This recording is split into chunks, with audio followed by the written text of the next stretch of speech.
Hey, good evening and welcome to Workhorse Wrestling Network. You are gathered with us here for Friday night fights. It is myself and Miss Anika How are getting you? ready to watch the SmackDown. How are you? I'm good. Aren't you a little early? hmm I am good on this Friday. Damien Priest backstage talking to, is that Byron Saxton?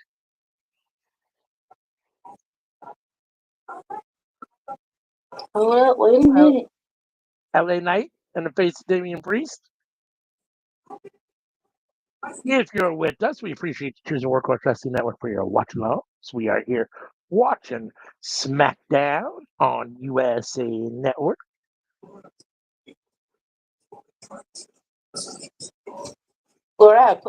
I put in Fox. Lord, does he? If you're new to the Workhorse Wrestling Network YouTube channel, hit that subscribe button, hit the bell on this video, hit the like button, or hit the like button on this video, hit the bell to be notified every time we put something up on the YouTube channel.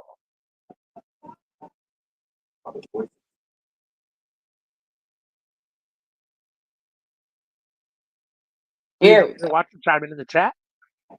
Let us know how your Friday's going, what you got going on this weekend, how you think SmackDown's going to be. You're watching the show, what you got takes on the show. Let us know. Yeah. LA Knight coming to the ring. Dummy, yeah. Right.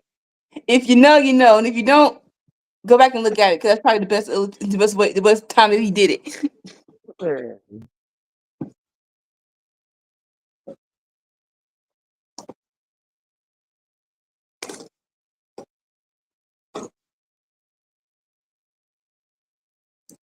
That's probably gonna be match of the night tomorrow. The 4-way for the U.S. title. Mm-hmm. WWE Backlash is tomorrow night. Drew McIntyre, Jacob Fatu, LA Knight, and Damian Priest in the Fatal 4-Way for that U.S. title that is currently held by Jacob Fatu after he defeated LA Knight to claim that championship. That was Yeah, last I week, right? mean, At WrestleMania? Or was that? Was it? yep. Yeah, yeah, WrestleMania. One of the best parts of WrestleMania. WrestleMania. I heard a lot of people say night two is better than night one. I don't get it. I don't see. For me, it wasn't even close. That night one kicked night two's ass. But So the rhetoric was night one didn't feel special, and mm, I guess entrance wise, if you were just there for the entrances, sure. But I think most of my favorites were on night two. Like night one, one of my favorites was the girls, which they did a great opener. That was awesome. But that I think that was it for me. I'm like, all right, I'm cool. yeah, honestly, all the matches I even cared about were on night one. Exactly. Like no offense, but yeah.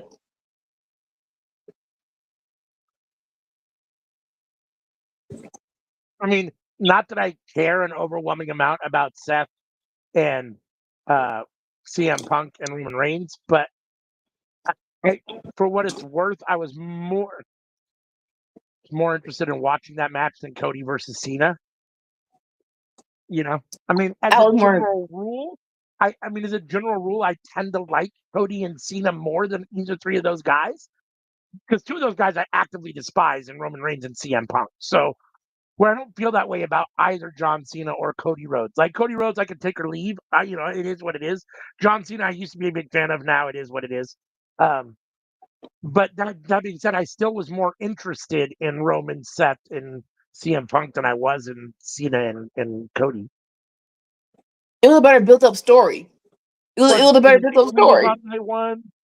Jacob Fatu was on night one, if I'm not mistaken. I think he won on night one. So, and Jay won on night one. So for me, I was straight. for me, the biggest thing that could have happened at WrestleMania did, which was Jay winning that title, and that happened on night one. I mean, Cody defending the title isn't a big deal, and John Cena winning it is what it is. I mean, I didn't want that to happen. So Yeah. Like they're probably never going to go back to one night, but oh, this right. was this year should have definitely been a one night card. Like I could like if you would have had a one night card, it would have been the girls first, Jacob and sorry, Jay and Gunther in the middle. And honestly, like you said, cut Cody and Cena and just give me CM Punk Roman versus Seth. I'm sorry, but yeah. Right. If you want to make it feel I think that's part of the issue. In their attempt to stretch it out and make more money, they've diluted it by putting it into 2 nights and making it a whole weekend. Even though it makes it more accessible in theory, because now you can go to night one or night two, people have double chance, they stretch it out over the full weekend, all this other stuff. The reality is that it takes away from it. It used to just be one night. You only had 5, 6, 7 matches. If you were lucky enough to be one of those, you earned it. And if you weren't, you hadn't earned it. You didn't need a second night because you wanted to put 7 more matches on that you feel like just barely didn't make it on the actual night that it should be. Like, that's just the way it goes. That's what makes it so special. Is that only 15 guys or 20 guys get on the card or whatever it is, or 10 guys and 5 girls, whatever it is, however it shakes out. That's what makes WrestleMania so special, and 2 nights dilutes it for sure for me. I mean, Jacob Fatu was in the ring with Solo Sikoa. Fatu. Damian Priest, LA Knight on the other side of the ring. We're going to get a tag team match here, Jacob and Solo versus LA Knight and Damian Priest. And they're not friends because so they have to fight over who starts first. Right? Can they Come on, coexist? like come on, Charlie. You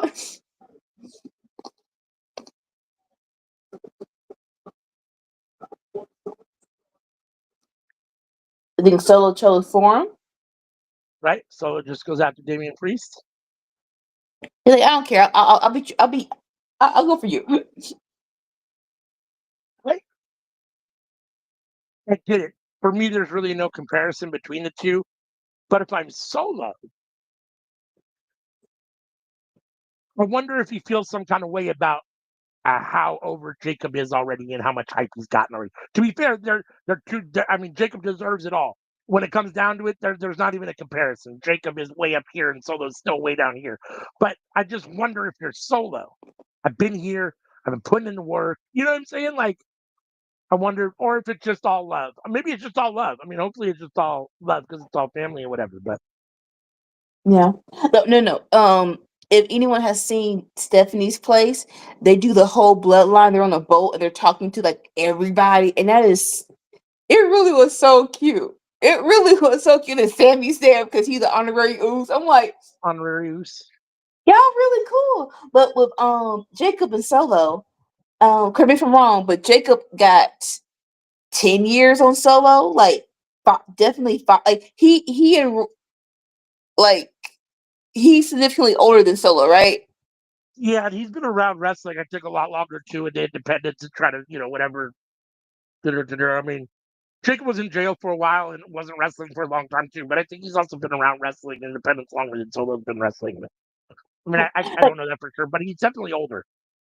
But yeah, so with that being said, it really is a maturity thing. Like it's like some Yeah, like because Jacob is older, like he already got his personality down on block. He's like, this is me. This is what I'm gonna do. You take it or leave it. Where yeah, Solo is like, you still got a couple of more years to figure out what is your character besides just being in the bloodline. So right. And honestly, for me, I'm not sure. I mean, I feel like Solo really got kind of thrust into it much quicker than he probably should have. Like for me, he probably needed a lot more time in NXT, or a lot of time, some time in NXT to actually get his, because he's been developing kind of in front of our eyes on the main roster, right? And under a big microscope. I mean, and he's developed, but not near as much as I would hope he would. I mean, it's not bad, but like, I don't know. It feels like he hasn't progressed as much as I thought he would by now, potentially. Like, Yes and no, because in NXT he was probably one of the shining lights for me. It's like, oh, he still on the screen. Let's go. And him in Cardiff, that was just perfect. It really was. It Roman versus Drew, 1-2. Oh, who snatched him? Solo. It's like that really was the perfect moment. So I can't knock them for bringing him up. I know some people don't like people doing cross brands, but I would have probably done the argument of let him do one more month of NXT while he's on SmackDown, and then like he won. So crazy enough, he won the title right before he left, but he had to right, relinquish it. I wish they would let him have a nice little 1 month run. Like let him have the title for a little bit. Everyone has the championship, and then let him drop it. Like that would have been cool. right. Yeah, no, I mean, I remember him being champion in NXT, and I remember thinking that, that was probably a decent spot for him if you're going to push him and see what he can do, because it is developmental and it's what it is. I, even at that time, I wasn't totally sure that I thought he deserved to be NXT champion, like just as far as like ability wise. But again, it is what it is. I mean, you know, like it or not, wrestling and WWE has always been a family oriented thing, and the reality is Solo Sikoa is from a wrestling royalty, so he's going to get an extra look, an extra nod, as long as he can perform. There's going to be a spot for him, right? So, It's a family affair. Oh, I mean, that's not to take anything away from him. He's a talented dude. I'm just saying. I mean, it's a little bit different for someone from that family than it is for someone that just comes out of the okay. blue, doesn't, whatever. Listen. Nepotism is what it is.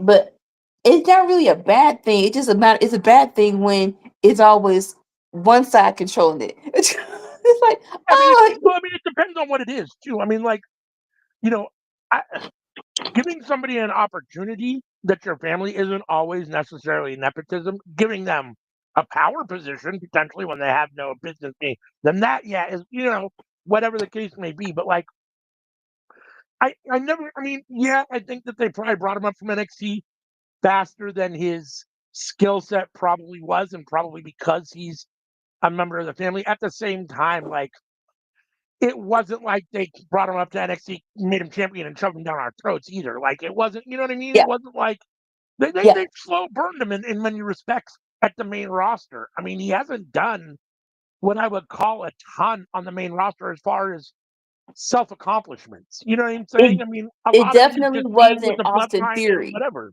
Right. but So it's not like they've just been like, oh, let him just beat Goldberg and, have 2 or 3 yeah. belts and what. I mean, it's not like they've done that. So, I don't feel like they've shoved him down our throats at all. I feel like maybe he came to the main roster a little sooner than he should have, but I don't feel like he was ever shoved down our throats. No. Me personally, I've been enjoying him on the main roster. I think he had a whole lot. I think he had a very heavy plate to fiddle, being the predecessor of Roman. Okay, Uh huh. Roman's gone. Let me take over. It's like, all right. Right. But as soon as we got Jacob, it's like, yep, it's good now. I don't care. I love you. I acknowledge you, my travel team. I mean, I definitely think he did I like Solo better than Roman. So for me, like, I didn't mind him taking the place, and I thought he did a good job for what it was. I mean, for being as green as he is and for stepping into such big shoes, I thought he did a really good job. Yeah. I think the only criticism was him versus Cody. And the first time it wasn't what it was, but then the cage match was like, oh, okay. It's like again, it's like why do y'all not understand how to do this? Like y'all been in this game for how long? It should have always been a cage match. It should have always been a DQ. Why y'all try to do 1-on-1? Is not for everybody. It's a Yeah, straight up. I don't need a straight up match with everybody. and the reality is that even though I don't like him and I'm not the biggest fan, like there is a big difference between the experience and the time wrestling, on the big stage for Roman Reigns and for Solo Sikoa. I mean, it doesn't surprise me that Solo and Cody's matches weren't standout matches. Solo is still, for all intents and purposes, developing in many respects. I mean, he just is, right? And Cody is what he is. Cody's, now a solid wrestler. But for me, Cody's never going to be the guy that's probably going to elevate his competition too much. Like, he's a good wrestler, but he's not the kind of guy that just Cody's not just going to have a good match with the broom. That's not Cody. Like, in my opinion, Cody thrives the best when he has really good talent in the ring with them too. So, Yeah. in that regard, you got two guys that aren't necessarily like. So it never really surprised me that their matches didn't, weren't like something of legend or a classic in that regard. Like, Okay, LA so Knight. it's LA Knight and Jacob in the ring, and LA Knight just did the did the Jacob shake. I'm like, I need you to stop. I need you to stop right now, please, and thank you. It's a nice little feud here between these two, LA Knight and Jacob Fatu. I mean, it hasn't necessarily been between the two of them exclusively per se, but It's been enough. yeah, it's been enough, and it's been fun. I mean, I like both of them. They both have a lot of personality. You know what I mean? Oh They yeah. both they're both fun to watch. They're extremely exciting, and they both can wrestle really good. The physical stuff in the ring itself. So Damian in the ring now, big clothesline to Jacob, taking him out. Can y'all please get together for 20 minutes? I don't y'all to be friends. I need y'all to get together for 20 minutes. LA Knight tagging himself in as Damian was preparing to give a choke slam to Jacob. Now they're arguing. Oh, Solo smashing LA Knight right into Damian Priest as he should. Because Solo with the front kick. why not?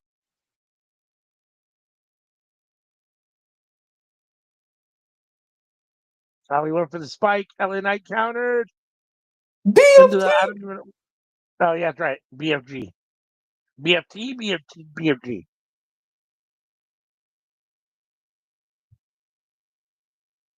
And 1, 2, 3. LA Knight gets the pin and the win over Solo Sikoa. I mean, Yeah. I guess in theory, if they're gonna lose, you don't want Jacob taking the pin. So I Yeah. guess it's got to be Solo. But I love that shirt. All gas, no brakes. Yeah, I mean. Man. Most wrestling shirts, I'm like, they're all right, whatever. That one's cool. I like that one.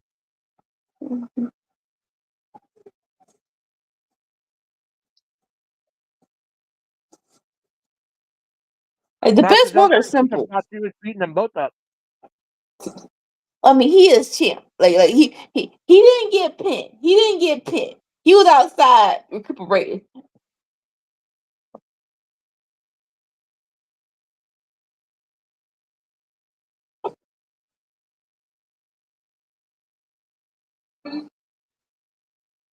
And this psychopath. Right?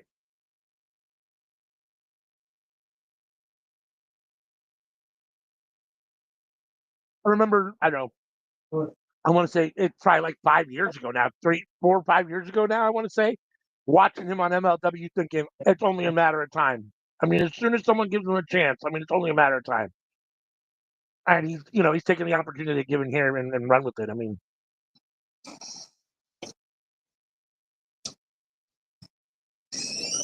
So I'm ahead of you. Not Jacob. This psychopath.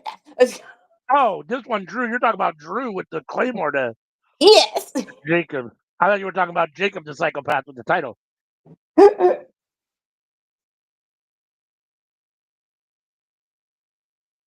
I love this division right now though.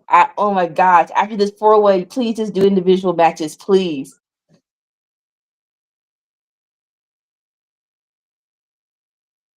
Yeah, they've done a good job of elevating this title to a you know, it's still Yeah. mid card, but it's the very top of the mid card, bottom of the main event. Like, You because want Drew and Damien you are want generally the main eventers.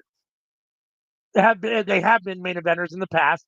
Jacob will be in the future, is and will be in the future. And LA Knight, who knows? We'll see where he like ends up you shaking out ultimately. like you want this belt. You want this belt now. Jimmy and R-Truth outside. R-Truth got a let's go Cena sign. Like, sir, I need you to get a grip on the situation right now. He's not the good guy.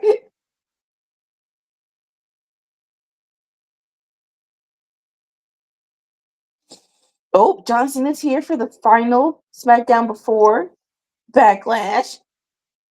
Yeah, what you doing in Tampa?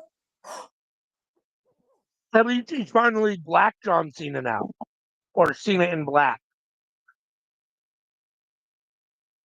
Say it again.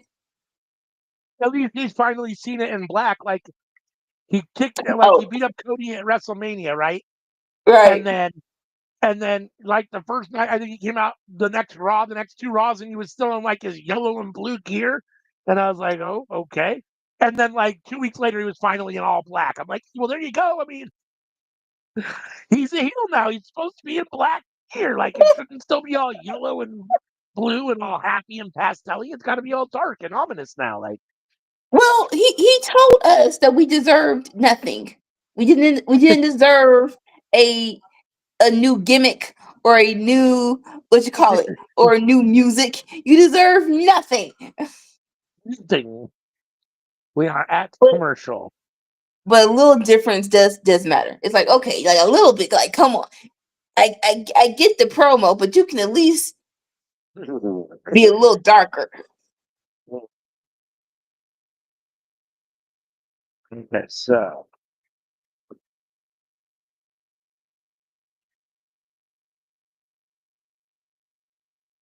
the following former WWE wrestlers have their non-competes have expired and they're able to wrestle sometime this month. Cedric Alexander, Carl Anderson, the authors of Pain, Isla Dawn, Sonya Deville, Blair Davenport, Luke Gallows, Elektra Lopez, and Giovanni Vinci. The question I have is out of those names, how many or who do you think ends up in AEW? Cedric with the Hurt Business? That's probably guaranteed. Like you don't want to guarantee anything. But that's probably the most guaranteed out of all of them. I would Right? love to see Blair in AEW. I think she's one of the things. She's one of those wrestlers. It's like, why didn't y'all use her? What?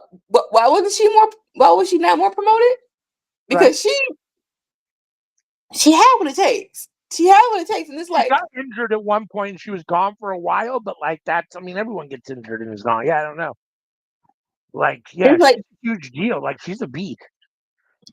and it's like yes, she got called up, but she was one of the people who was like, but she's been in this game for so long, so it's like it shouldn't have made a difference. She didn't need to be in developmental that long either. Like just do stuff with her. Just put her in a good situation. Agreed. Agreed. Which is why I love Chelsea Green because because she has her secret Hervis, not Aladon. Alba Fire is with her and she's doing great and she's actually on TV. So it's like, ugh. This is the reason why you need good gimmicks. Because if you don't have okay, in the meantime, between time, at least you're on television and you don't have to worry about not having a spot. Yeah. Very true. Very true. Very true.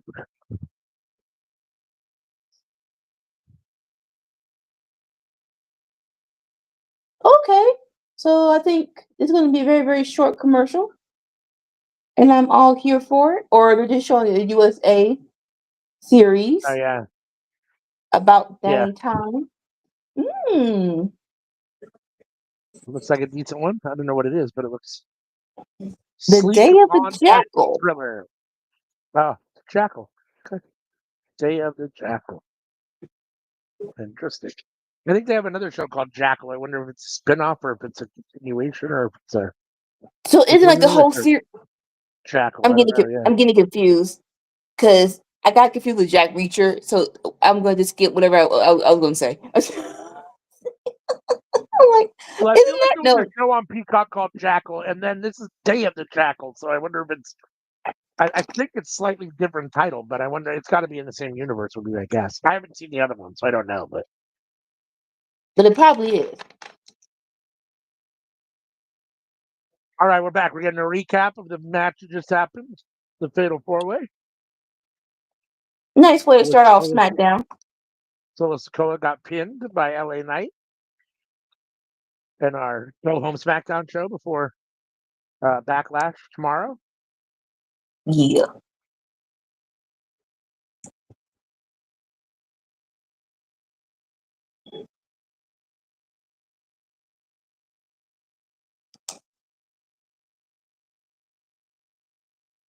Drew McIntyre coming down, kicking Jacob Fatu, and standing with the title. Oh. Interview, Byron Saxton. It's really one of those chicken. I don't want to say chicken of the Yetis. It's one of these things where, like, a guy like Drew McIntyre that's been in the main event picture, been world champion, all those things, like, does it elevate this title having him in it, or does it bring Drew down fighting for this title? That's the ever lifelong question, right? Or the ever present question in my mind. I It think it matters. I'm matters. curious. It definitely matters who he's feuding with, and who he's Yeah. feuding with, he adds to it. It doesn't bring him down. Like Jacob, LA Knight, Damian Priest is like, okay, yeah, no. You'll be fine. This is a nice little groove point. At one point in time, people forget or don't want to remember. Stone Cold held the IC title or European title, and Triple H held the IC title or European. Everyone held the title. At one point in time, the Sure. IC title was important. Right. Yeah. Now, the United States title, the same difference. Right. No, I mean, I tend to agree with you. I mean, I mean, I I always thought like it made sense to try to have your titles kind of like all equally kind of important, like Tony Khan has talked about wanting to do an AEW. And then I see it both ways. Like, you don't want you don't want a title that's like, oh, that's a mid card title. And at the same time, like the whole reason to have more than one title is so that you can have another group of people competing for it, right? In the So meantime, between time, yes. right. So, and the question is, are those people competing for it? Or are they at the same level as the other people that are competing for the other belts? And if they are, then that's fine. If they're not, then you're going to get whatever you get. So, it just kind of is what it is. Side Right note, now, recently with the Intercontinental Championship and right now with the U.S. title, both of them, the people that have been competing for them have elevated those titles, I think, and made them more important. Gunther oh did yeah. especially. So, you were saying side Side note? note, Drew McIntyre doing all gas and no brakes. Please stop. Right? Please stop. I need you to With the stop being a Cockeyes troll. and fucking. I need you to stop being a troll, please and thank you. I can't take it.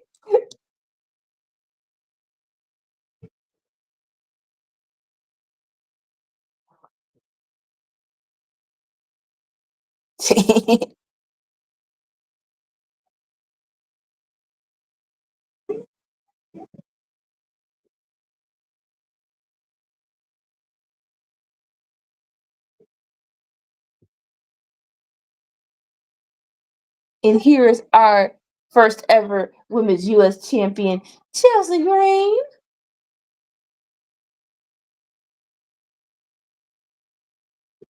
Doing a memoriam for her title.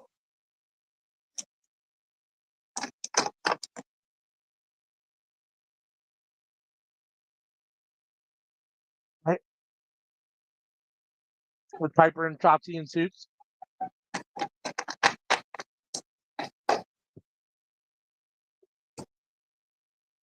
Oh, wait, not Kelsey. If I heard right, they were doing a tag match.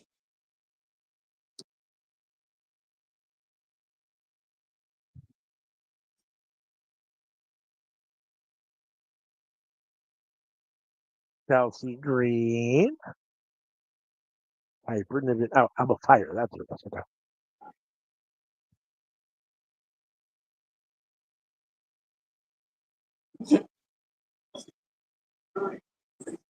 Chelsea's great. She's so good.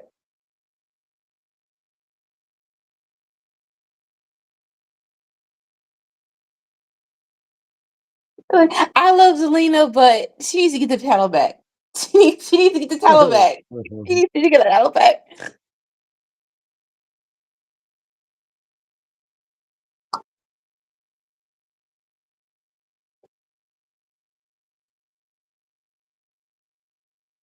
Cody Rhodes commercial or Cody Rhodes merch commercial? Oh, now it's Jay regular merch commercial. Like the music behind the music in the background, like, what are we doing? It sounds super weird. Now we're officially at a full blown commercial.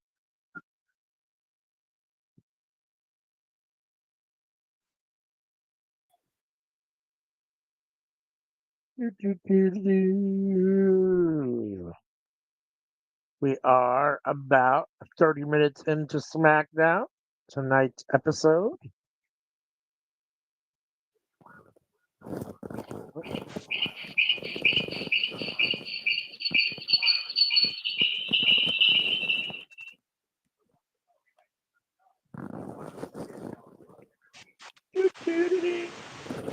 Commercial break. Commercial break. Commercial break. I was looking for something and I can't remember what it was. You're looking for peace? What? I grabbed my phone to look something up and then I completely forgot what else. That happens to me all the freaking time. I was like, I was just thinking about it. What the frick? It's like, right? You know what? I'll come back. It's fine. Whatever.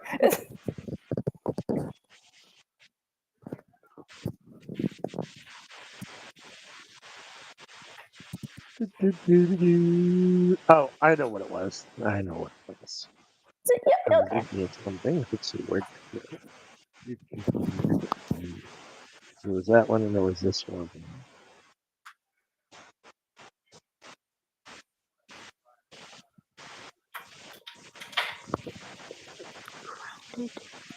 Did you see that Shelton had something to say to Terry from Tampa? Yes. And it's like, sir, what were you thinking? First of all, you called him Benjamin Shelton. You didn't even call him by his real name. Like, hey, call him by his wrong name. And then y'all are friends when you know you're not. Like, but you know what? I say that and I know exactly what he was thinking. They're like, oh, I remember this dude. He didn't really talk a lot. So when I say his name, it'll be fine. I was like, no, it won't be fine. What you're not gonna do is use my name. Use my name because I'm the silent type. Nope, no. right? You thought that. You thought wrong. Keep your name out your mouth. Bye bye. Bye bye. Thank you and bye bye. Right?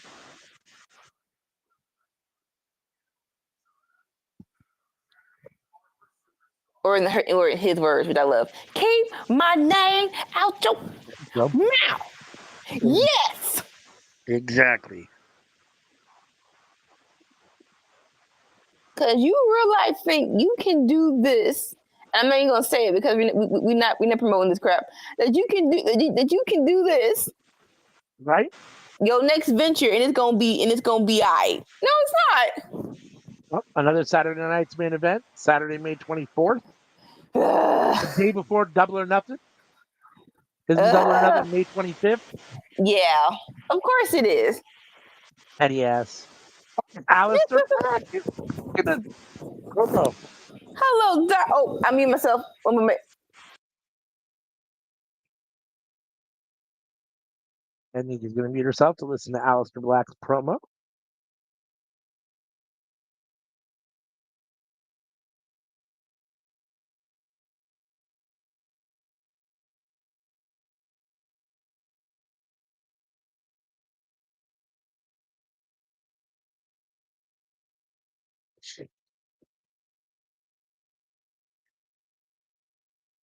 I like Aleister Black. It'll be interesting to see what they can do with him this time around.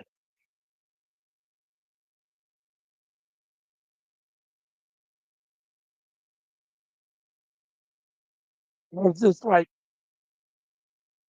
there's this feel to him that like he should be a main eventer or world champion. He just never gets there. Just never gets there. Never gets booked that way. Never right. He's not even really booked as mid card champion either. Like Yeah. I mean, I don't know. When was the last time? I don't even remember. When was the last time he even had a belt? Like he had the trios title in AEW for a while. Yeah. But when was the last singles title he even had? I don't even remember. I don't think he ever had a single. It might have to go back to NXT. Yeah. Wasn't he world? He was world champion in NXT, right? If I'm not mistaken. I do not know. But I don't think he's been champion on the main roster. Ooh, Aleister Black versus Carmelo Hayes tonight. That's be interesting. Yeah. Little contrast in styles. Like him and Rusev, they're like, just insert him. I'm like, no. We can't insert him. We can't just drop him into big stuff. Cause like Jacob got his stuff going on, and Dominic, even though he's a crackhead emotionally, we want that reign to be a little longer too. So yes, just give him a minute to cook, and then eventually, I definitely see Rusev beating Dominic, and we'll definitely should get Black versus Jacob at some point in time. Or Jack or Black versus I'll say Jack so bad. Black versus LA Knight at some point in time. Oh yeah. Both of those. I would love that.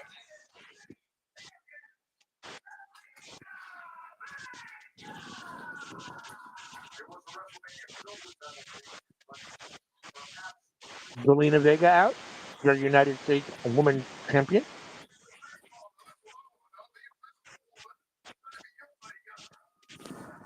And down to the ring. Oh! She's got the backup with her. Okay. Good job, partner. Haven't seen you in a minute.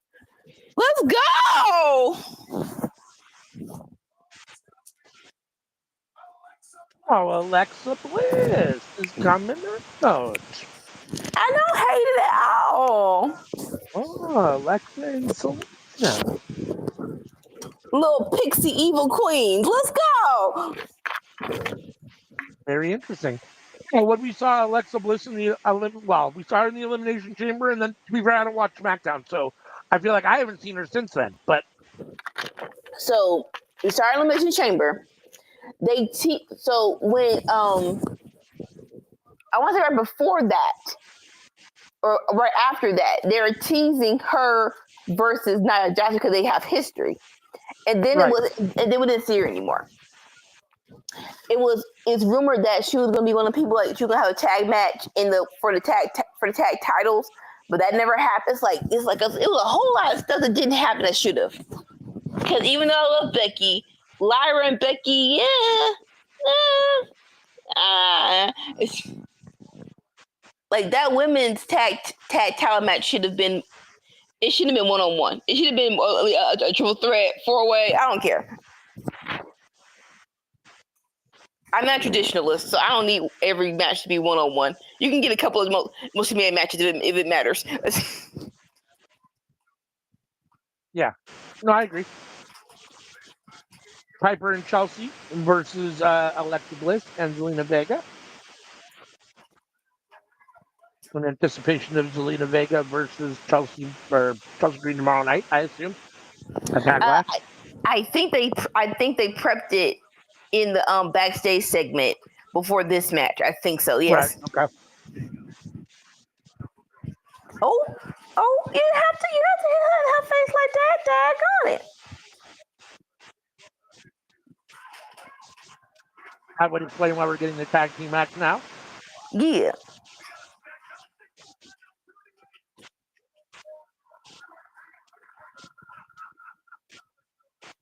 Yeah, in a weird way, I'm kind of here for Alexa and Zelina as a tag team. Little pixie queens.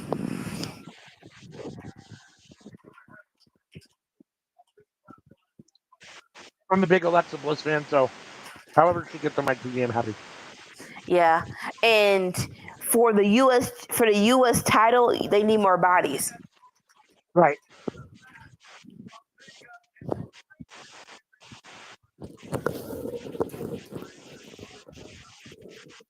And like since like right now you're not having her, even though her versus Tiffany would be great, but who would people cheer for in that scenario? Because evidently y'all love Tiffany. Tiffany time. Yeah, I mean Tiffany versus Alexa Bliss. I mean, I'd be rooting for Alexa Bliss, but yeah, I don't know. I think the universe might be a little bit more divided than we torn. would be. Yeah, a little Yeah. more divided. Thank you. I think Tiffany's a little more popular than with other people than she is with me. Oh yeah. Now I won't knock y'all young. If y'all like her, then cool. She's bad. I just feel like she's one of those people that I do not like violently or drastically, but she has been a little shoved down our throats a little bit. It feels like that to a certain extent. It feels like they pushed her very quick, very fast for a young person, put a title on her, basically said, you guys need to like her, or not like her, but you guys are going to watch her and see her, and she's going to be a champion, and you're going to have to just deal with it. You know what I mean? And you're going to have to come around, essentially. Like, so I want to say that because crazy, like I've been through the time, and in NXT she did have a place. She did have a place, but emotional crackhead. Like I saw when, not gonna say they didn't believe her anymore, but they kind of pulled the brakes. She was champion, right? And she did a match with Thea Hale, and it was a submission match. And her submission was the Boston Crab, and she couldn't hold it. And it was like, right. I was like, you Yeah, I are a remember wrestler. that. No offense, Yeah. but you are a wrestler. All you have to do is squat for 1 minute. You couldn't squat for 1 minute. So Yeah. like, okay, fine, we'll let that slide. And then she did a triple threat match with her, Indy Hartwell, and I want to say Io. I'm not sure. It was someone else. It might have been either Io or Roxanne, and she hurt Indy, and it's like, okay, hold up, all right. What one time is a mistake? Yeah. Yeah, she fell upward. So you make two mistakes, and then you get pulled up to the main roster and given a title. So it's like, well, wait a second. So they took the belt off of her, and I think it was like 2 months, and then like you said, fast forward main roster, we're in elimination chamber in Australia, and them emotional crackheads just went crazy. I'm like, what the hell is that? It was literally like, what is going on? What is what is happening right now? I'm like, you love her that much for you say what? I guess my thing is, why is this why? Yeah. I mean, sure, but why? I feel like, we clearly know that Vince has always had a visual aesthetic in mind when he looks at the women's wrestlers. He likes tall, blonde women, right? So he's gone, but I say this all the time. Triple H is from the Vince McMahon tree, and I'm not saying that he thinks the exact same way. I'm just saying he's from the Vince McMahon tree. So at the time but that they it's brought, also at the time they brought Tiffany up, they had no blondes really at the moment. Alexa Bliss was out, Charlotte was out. They didn't have that tall, leggy blonde on the main roster. They needed someone to fill that role. So bring her up, even though she's not ready. You know what I'm saying? I truly believe that that's the thought process. So she's definitely one of those people that needed to have more time in NXT. I'll be right back. 1 second. Hold on. All right, cool.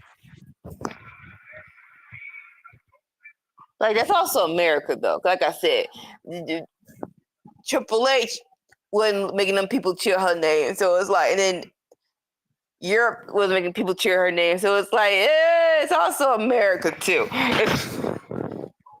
Oh! Come on, Lexi! Finally in the ring, Hurricane Rada to Chelsea Green.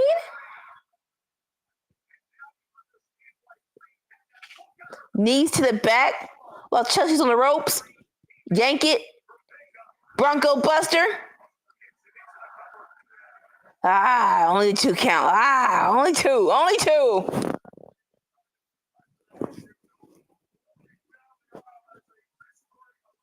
Hassan says, "Hey there, guys! Happy backlash go home show. Are you ready? Are you ready? Yeah, that's fine. Says, hi there, Ruby. Hello, Hassan.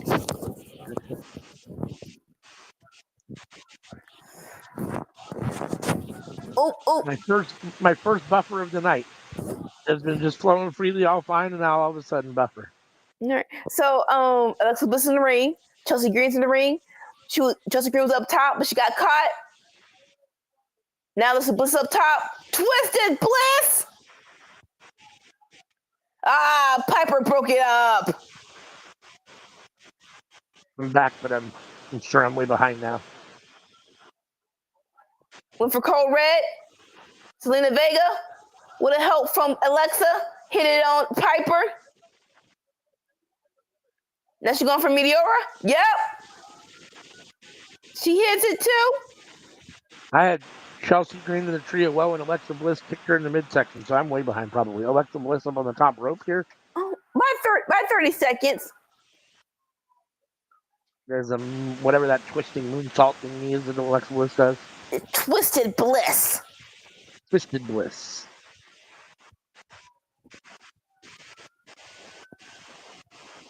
Nope, and here comes the Code Red you were talking about. There it is. Oh, the Code Red with the help of Alexa Bliss. Let's go!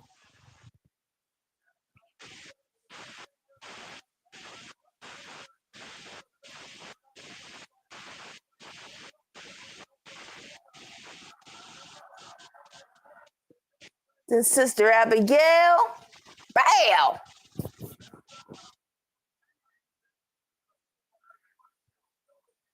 Who knows those obvious?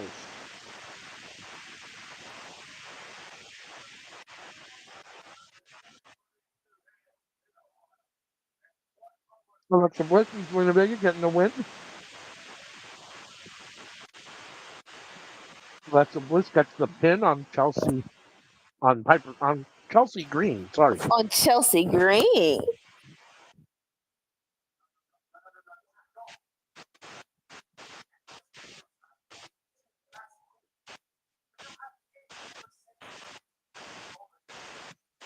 I know nobody wants to hear me say it, but since I like to hear myself talk sometimes, and when I have a bee in my bonnet and I can't avoid it, I have to say it. That move has to be fixed. You have to do that move faster. You absolutely have to do that move faster.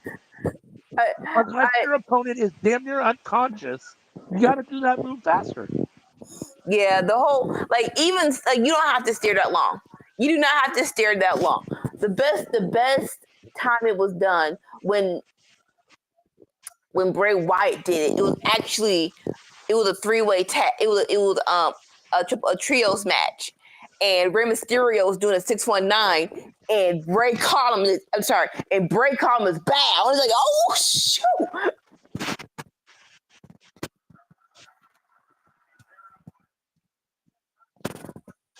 So yeah, you don't have to steer that long. You don't. I concur. You don't have to steer that long at me. And then Chelsea Green's little they had a fake attempt to try to get out to kind of wiggle her body. Come on, more life in you than that. You can get out of that. Like, come on now. Stop. Let me go. Stop. All right. But it is what it is. The move looks cool. It just takes too long to happen. and again, it's not like setting it up takes too long. You're just doing it too. You're just doing it too slow. Sometimes at the wrong time. Like I said, if she's unconscious, like there's plenty of opportunities where you pick your opponent up off the mat. If you're picking your opponent up off the mat, they're stunned, they're out of it. That's a perfect score. But when they're rushing into you and they've got a full head of steam and they've got all their energy up and you just grab them and hold, like the hold doesn't even do anything while you're transitioning into the move. The hold isn't like a power move or something to keep somebody in place. Like it just doesn't make sense when they do it a lot of the time. Like case in point, like it's very much imperative to Jay White's Blade Runner, and like Jay White don't pause. He just grabs you and hits the freaking Blade Runner. He doesn't pause and look at you before you do it. Yeah, Jay White's got it down to a much faster pace. Yeah, it's literally out of nowhere, and it's fine. Right?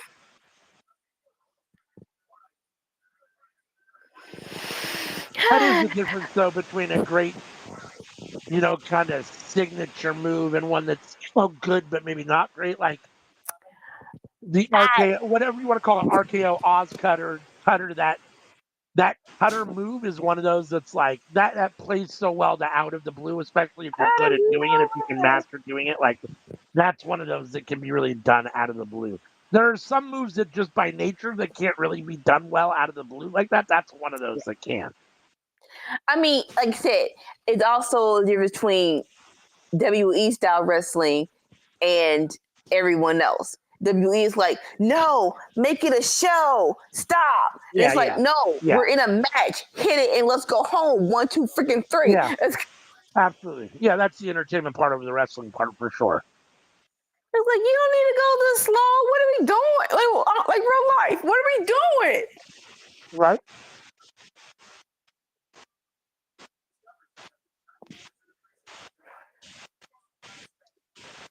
After this, we're actually going to see Charlotte give us some lowdown. Oh, say it. What? I was going to say the major, even though, the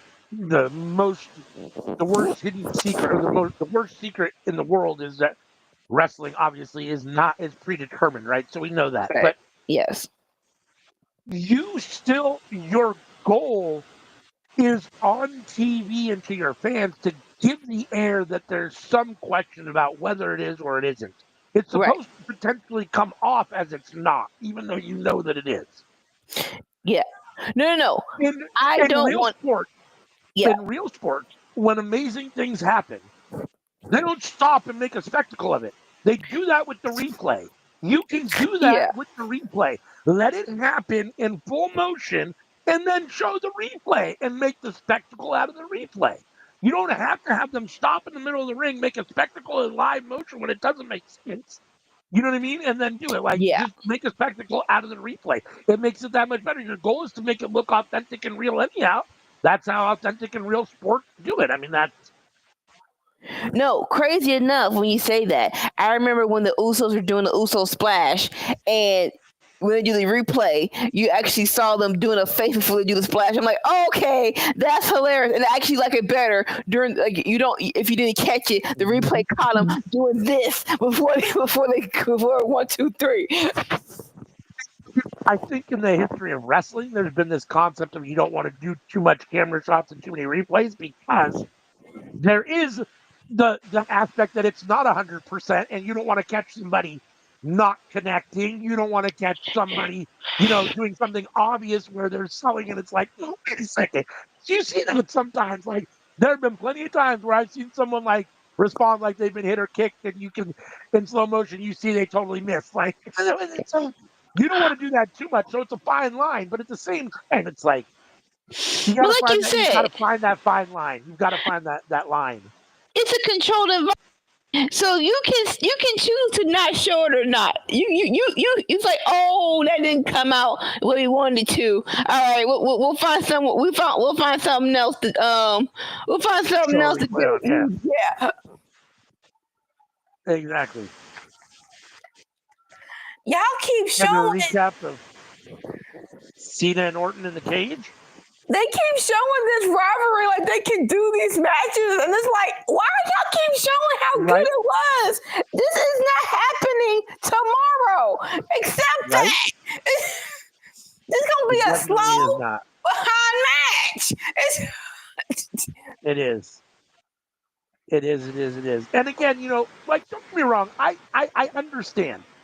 You know, especially for someone like John, especially for guys like these two in particular, because they started so young and have been around so young, and in the scheme of life, they're still, middle aged. I mean, they're still fairly young, right? I mean, they're in yep, their late 30s, early 40s, right? So both of them, mid 40s, whatever you want to say, early mid 40s. Um, I don't begrudge anybody having as long a career as you can possibly have. But there is a sense of what fucking year are we in? It's 2025 and we're still seeing John Cena and Randy Orton compete for the title. Like, this isn't 2010 or 2015. Like, this is, you know what I mean? Like, come on now. yeah, yeah. No, like I There's said, a lot of other young guys that you probably earned and deserve to be in that spot. So it's like, come on. Like, at the same time, you're still, not John Cena because he's been away for so long and Orton due to injury and stuff. But, in some regard, you're still kind of in the prime of your life and you're not necessarily ready to give up your career and be like, oh, I'm done. You know what I mean? And just give it yeah. over. I get that. But at the same time, it's like, dude, Like, 17-time world champion and 14-time world champion. You guys have been doing this a little long. Like, no, this is my stance on it. I'm not saying y'all can't wrestle. Y'all can't wrestle each other. This is not going to be a good match against each other. Yes, y'all had a very forced rivalry down our throats, and some of the kids liked it. But like you said, y'all is middle age, and wrestling wise, that's old, and style wise, y'all super old. And y'all real, and so yeah. stop showing this rivalry like these are going. Like, they're gonna have one of these bangers. Y'all not gonna have one of these bangers. It's gonna be a slow behind freaking match. Stop, like, more so. Just let them talk. Just build up the match. You showing how good it was. It's gonna be like, dang, that wasn't even 2010, bro. Right? Dang, that wasn't even 2012, bro. It's like that's how it's gonna be. Like, just let him talk and do the match. Stop showing his how it used to be and how good it was. And nothing like reminding someone how good something was so when they don't live up to it, you just be like, oh, shit. Like, Exactly. Like, it was I'm literally 10 asking. years ago. Nobody remembers their last match. Just be running away from that footage as much as you can. Just let them talk and then let them have the match. Like, and I find it very interesting. Don't get me wrong. I understand that in the record books they are what they are, but like they continue to have this feud and push this feud like this is one of WWE's greatest feuds in the history of WWE. It is because of the way they booked it and the way they forced it on us, but like it's Randy Orton and John Cena. Really, no one's ever cared a whole lot. Like, I mean, it's never been. You know what I mean? It's Yeah.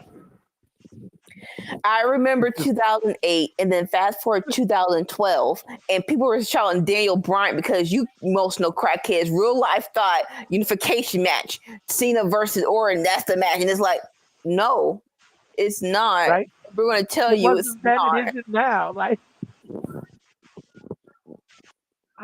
Nobody ever wanted that match or that feud, No, no Never. one, no one No did. one. No one. All right, so Charlotte's in the ring, and crazy, and I'm very surprised because no offense, y'all don't know how to book Charlotte without a title, and so I am very sure. Okay, I'm 65% sure that she's not going to fight Tiffany yet. So I'm wondering what's next.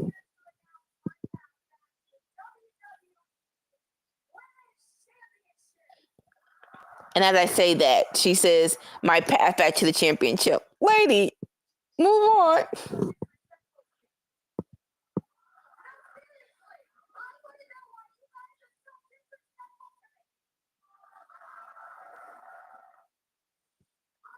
It really is amazing how, when they get really close up to her face, how different she truly looks in the face.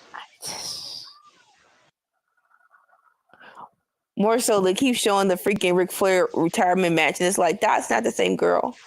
It's not.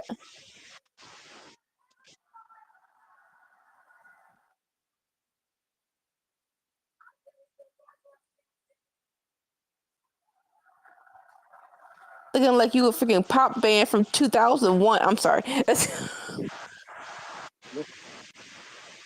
I'm waiting for you.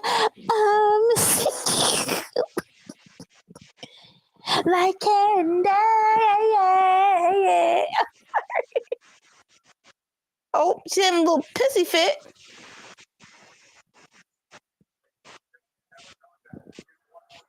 You not the crowd you an asshole.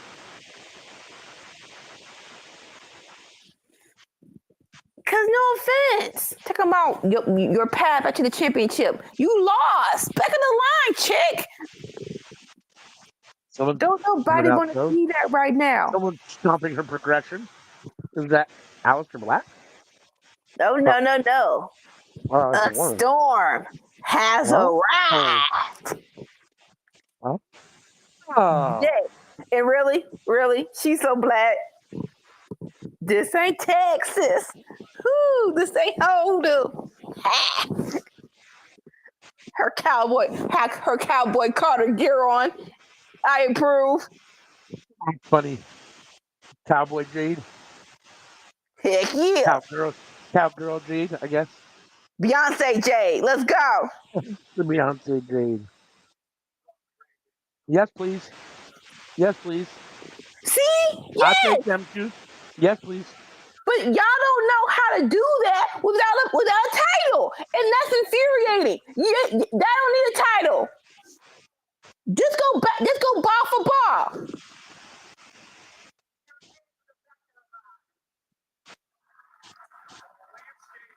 Jade's in the ring saying something.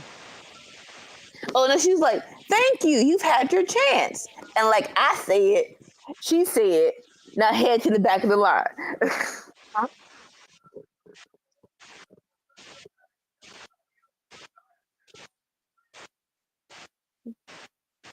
Jade versus Nia Jackson next.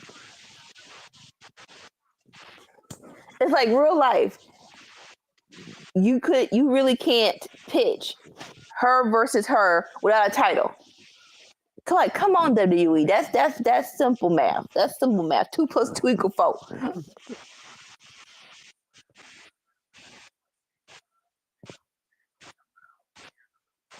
WWE commercial. SummerSlam, New Jersey, August 2nd and 3rd. This will be the first ever 2-night SummerSlam. See, here we go. So not only are we not going to get WrestleMania going back to one night, now we're going to get SummerSlam on 2 nights. At least they brought Cardi B. At least they know. Let's give this. She's going to be the host. So at least they put a little more stank on this conversation. At least let's like.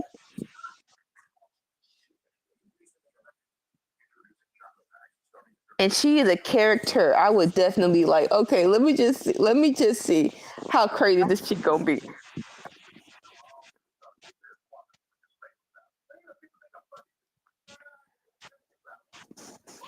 I saw this on social media. I ain't gonna eat it, but interesting enough. Cedric Entertainer and Anthony Anderson got their own little barbecue at Arby's. I don't go to Arby's, but I mean, the sauce looks good though. Like I said, no, it looks definitely intrigues me, but no, not enough to go to Arby's. Sorry, not enough to go to Arby's. All right, I'm gonna lose the weight. Okay, go ahead. Papa John's commercial, Shaqy. The Shaq-a-roni. Shaq trying to rejuvenate the reputation of Papa John's. Because their founder, I guess, was racist. I don't know if he was Papa John, but whoever the founder was.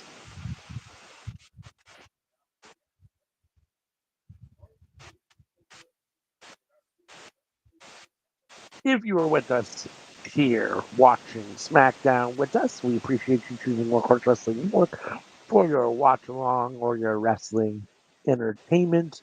We know you got a lot of options, so we appreciate you being here.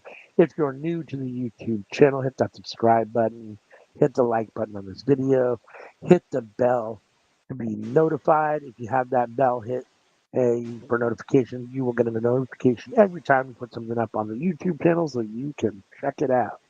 If you're with us on Twitch, we appreciate you being there. Give us a follow over there.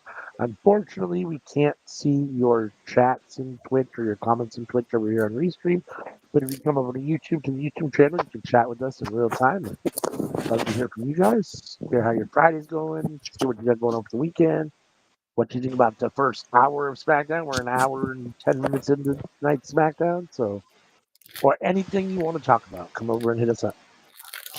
Like, crazy enough, I think watching SmackDown on 3 hours, maybe twice I felt the 3 hours. Now, one time I didn't take a nap, so that was on me. So it just like literally was like, oh my god, okay, all right. I'm gonna turn this I'm gonna turn this camera off because I'm going down.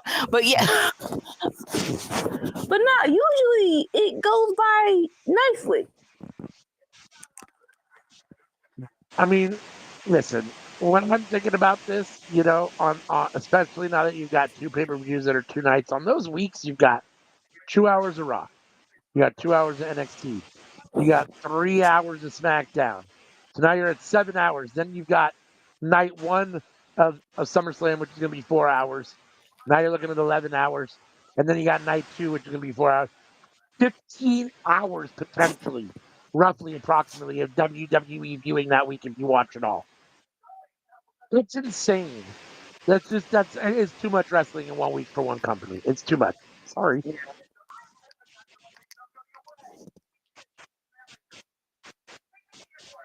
Nick Aldis talking to Charlotte Flair, trying to calm her down a little bit. Heck yeah. What happened? She was about to climb in the car and someone slammed the door. Oh. Alexa Bliss here to talk to Charlotte Flair. And once again, down in the title. Just go bout for bout.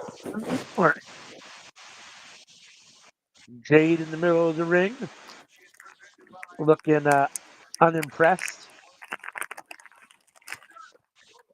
If she's even Waiting watching for her it. opponent to make her way down to the ring. What is with dude in the Morgan & Morgan commercial, the old man with the white eyes? I don't know.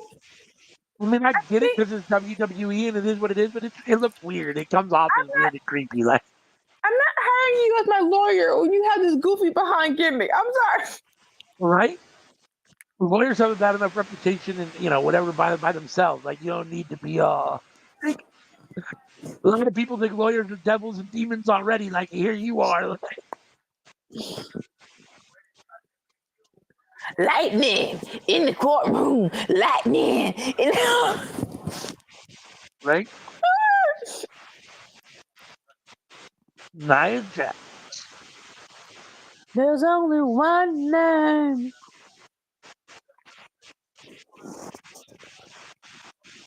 Bad bitch.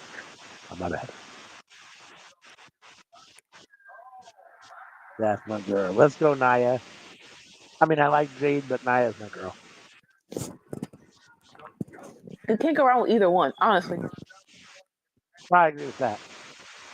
Oh, got some more company? Ah, the champion, Tiff Tiff. Ain't nobody invited you. Sit of commentary, watch the match, I guess. Boo.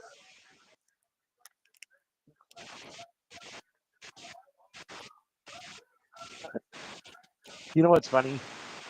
Is that I'm not a big Tiffany Stratton fan, but really, well, and maybe it's just at this point, at any point, she's better looking than Charlotte Flair ever was. He has more natural curves and more body than Charlotte ever did. Charlotte's a little kind of. Those are natural. Charlotte's a little. She is definitely thicker, but those She's are not natural. the most. Yeah, she's not. She doesn't have the biggest back or front. Charlotte. I mean, she's attractive. Don't get me wrong, but Tiffany's better looking.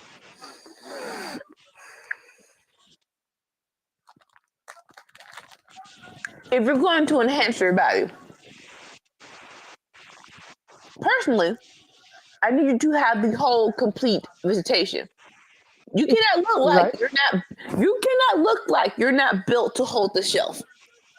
Like if you're gonna get, everything has to be proportioned. You can't go overboard where it looks really out of pocket.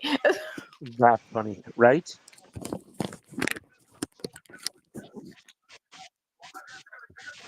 Oh,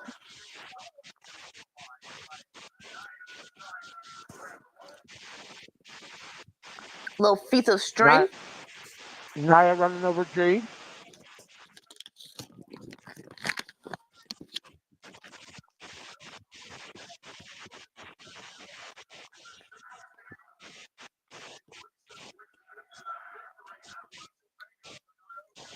Ooh,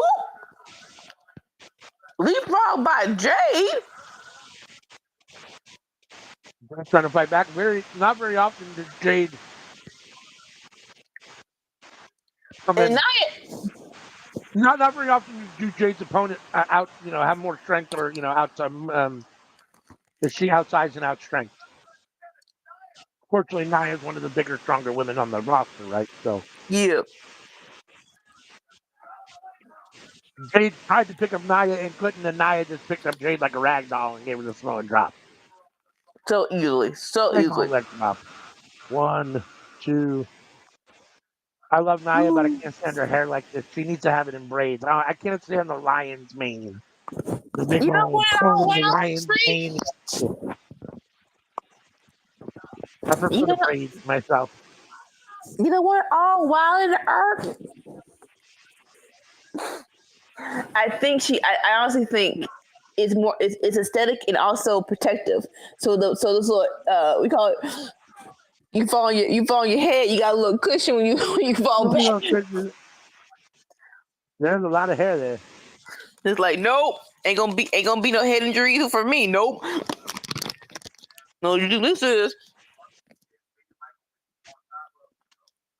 I know this question's gonna make me look stupid, but I always gotta ask it. Is that Nia's real hair? No, that is not Nia's real hair. You know what? I'm just gonna wait until you tell me it's someone's real hair. I just assume from now on it's not. Hey, smart man. But in wrestling, I think they all weave it up for, like I said, the extra glamour, but also the extra protection. Like on Total Divas, and they showed Brie Bella getting her hair installed before a match. It's like, no, she actually has hair, but she needs, for the aesthetic of WWE, I need more hair. Right. Need more hair. Yeah. Like, they're not bald headed. It just aesthetically, I just need more. They're not bald headed. They just need a little bit more fluff. Yeah, a little more volume. But you gotta go to the right person. You go to the wrong person, you can see them tracks. You can. That's why I kind of love Becky, because it was one time she didn't have the right tracks, and you could tell. And at the end of the match, she actually said, at the end of the match, she literally said, "I need better hair." It's like listen, as long as you know, I'm cool. Like, as long as we all know, we're not kidding ourselves here. You think it seems to me it would be easier to use a wig than to use extensions or weaves or whatever, right? In theory, like if you can get away with the wig, I guess the difference is you have a better chance of a wig coming off. No, so I think we all know. Mercedes been wearing a wig since she's been at AEW and a little bit of New Japan. Okay. Those are wigs. So if you install it well, then no, it should not come off. And like wigs have came a very long way where you should not have to worry about it coming off anymore. Okay. Like what's her name? Trinity. Oh, that Trinity so bad. Naomi, when she had her long hair with the glow on the back, that was a wig. Okay. So yeah, that's a full wig from top to bottom. That's a full wig. That's not a just full wig. Okay. Yeah. the glow and the little bangs in the front, that was a wig. This might be a weird question, but just out of curiosity, why would you choose to go with one or the other? Like, I mean, what situation would it be beneficial to have one or the other? So with extensions, it looks more natural and it is Okay. easier to look natural. Whereas like it's usually in the bottom and your natural hair is on top Okay. and it's flowing freely. With a wig, like I said, wigs come a long way. So now they have a thing called a front closure where you can Okay. actually leave some of your hair to the front and then it's a wig. Okay. But either with that, it still don't look as natural as extensions. Okay. But like I said, if you have the right stylist, a wig can look natural. Well, more natural now. And that's hair time with your queen, Nika Wilson. Jade getting Nia up on her back for a Samoan drop, and then also for a suplex. They doing the doggone thing right now. Right? Jade with the tip up, Nia in the corner, Jade setting her up, goes in, Nia pushes her, sends her over. Top rope, Jade lands on the apron, Jade back in. Oh, super kick. Two Jade, of them. two of them. To Nia. Oh, and then a spine buster. 1, 2. Nia kicks out. Spine buster into the pin. Like, and her people who are like, oh, she's not doing what she was doing in WWE. I mean, in AEW. It's like, I don't like to compare experiences, right? That's just me. That's just me.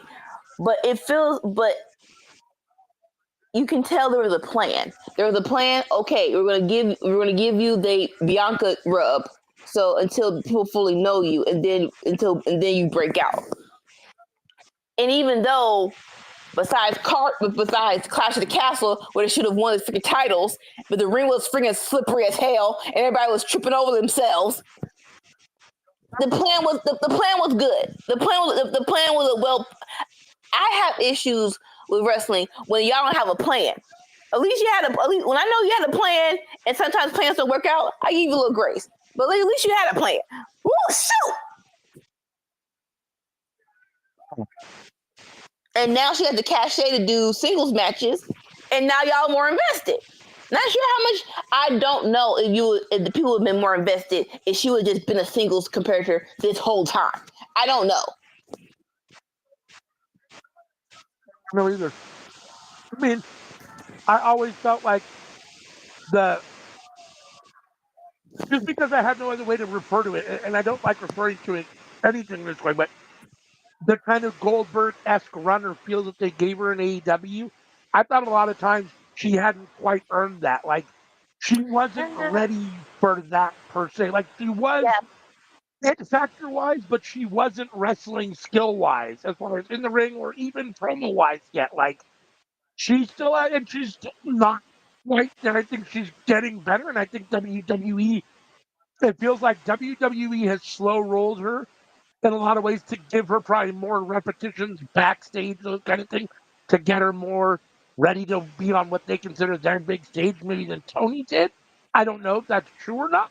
Tony just was like, "Oh yeah, you're good. Let's just go ahead and put you out there. You look the part. Let's be whatever." You know what I'm saying? So I mean, I kind of like what they've done with Jade a little bit more in WWE. I think I have a problem with that. I thought, putting her with Bianca is great, letting her get that rub, and now she basically has this feud with Naomi, which is great. So more so Naomi's my at ringside. thing. Yep. Took out Tiffany actually, which I don't hate. No, I don't hate that either. But more so with AEW, they didn't let her face the big girls. When I say the big girls, the top girls, and I couldn't exactly. I'm like, right. When is she gonna face the Thunder Rosas, all those, right. And it's like she would have gotten better sooner if they would have just let her have one of these matches every 3 months. Let her face someone huge instead of, people who was no offense.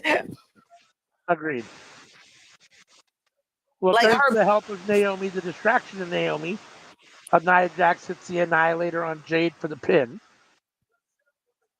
1, 2, 3, and then Nia Jax is giving the sign to Tiffany like she wants the belt. Listen. I don't want Naomi to be Nia's minion, but I don't mind them having an alliance.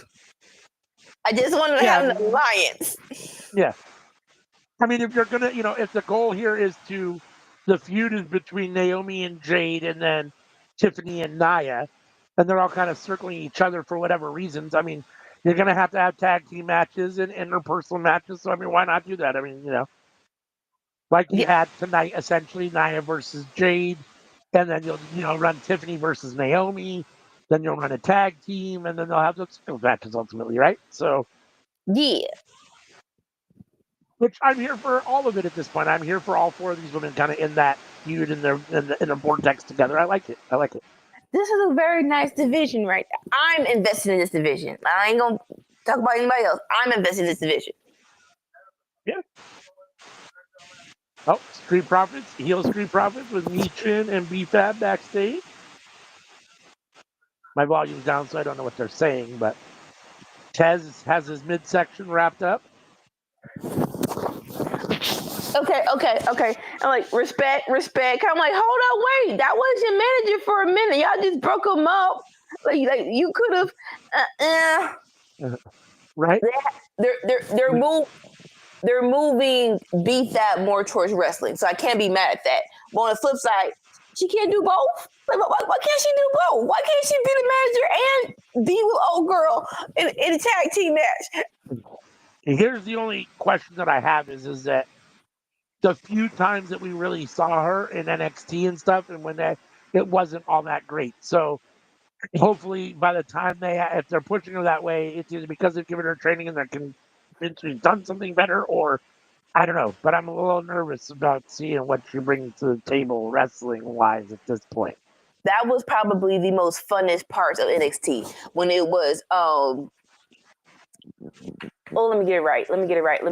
Hit Row versus Legado Fantasma. I love, and then they finally, and then they introduced us to Electra Lopez. Knew like the faction versus faction. It was so entertaining.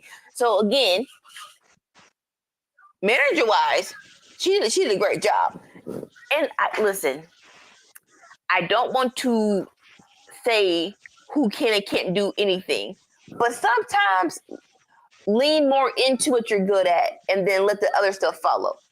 Like I'm not saying you can't be a wrestler, but you are a really good manager right now. So let's be a good manager and we gonna do the wrestling later. Fair. Yeah.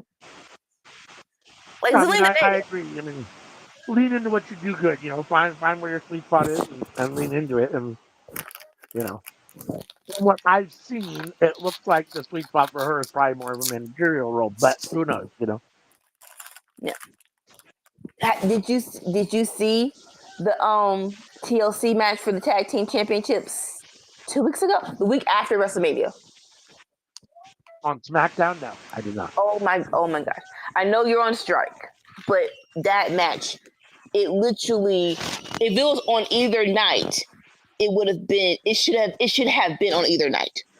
That was DIY, Street Profits, and Motor City Machine Guns. Oh yeah, okay. It was so freaking good. And even before watching it, it made no sense why they were on the card.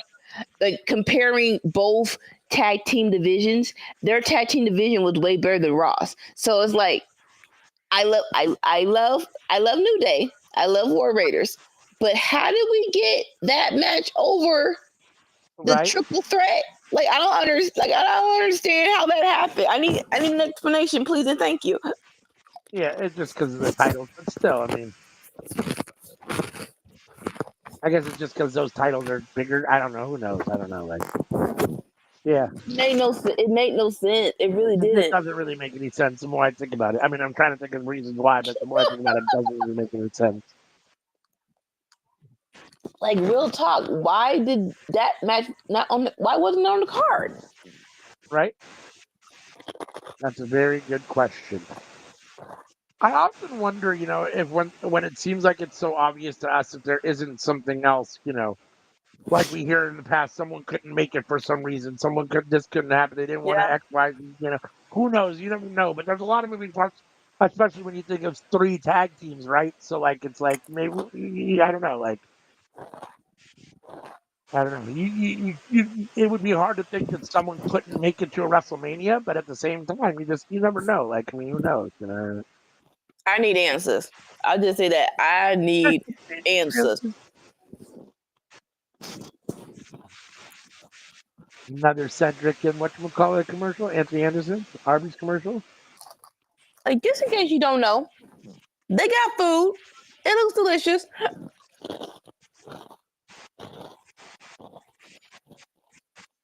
Becky Lynch. Romo video package here.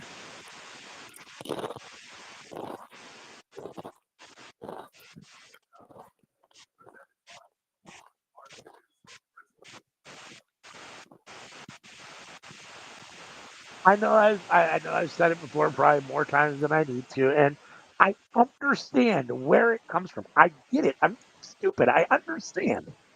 I still don't like the idea that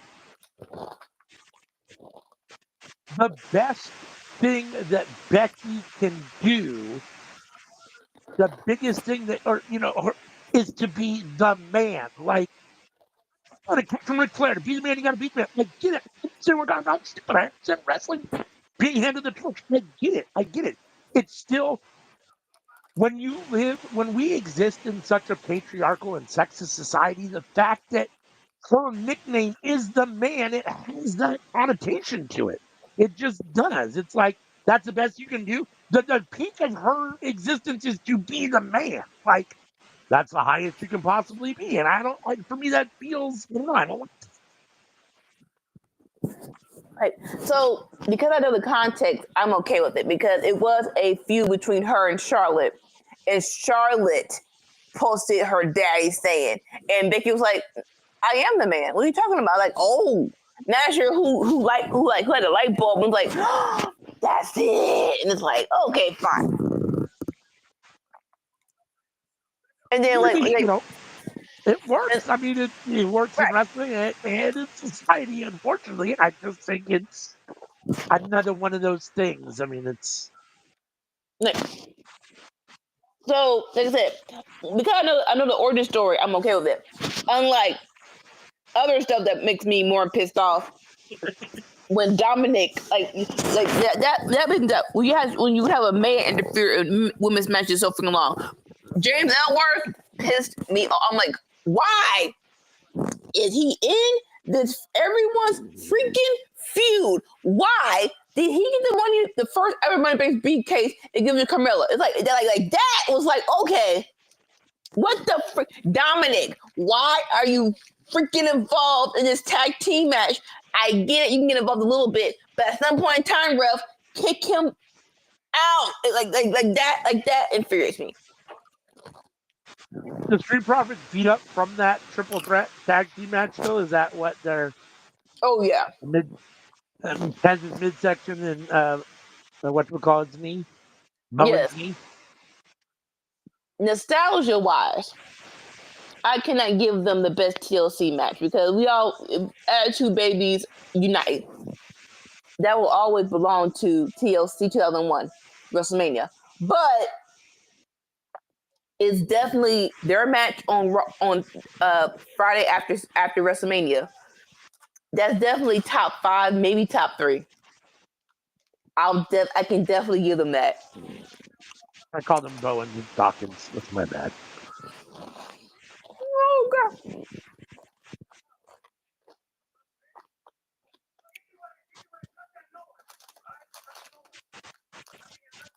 So, heel Street Profits, tag team champions, are in the ring. Right now they're kind of tweeners.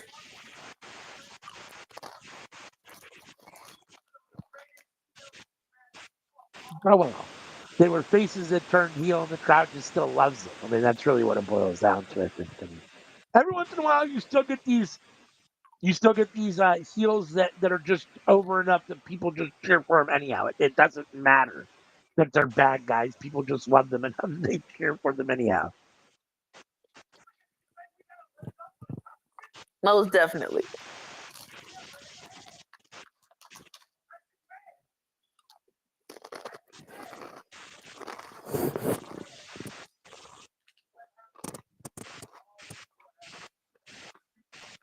They're talking about something. They're talking about the match, I assume. Yep. About him using the dude's leg as a weapon. That was hilarious. Like somebody in the crowd was like, he had a prosthetic leg on and he took it off. And he said, use my leg.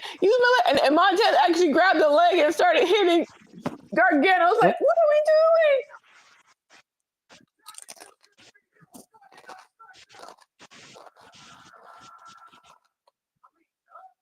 Yeah.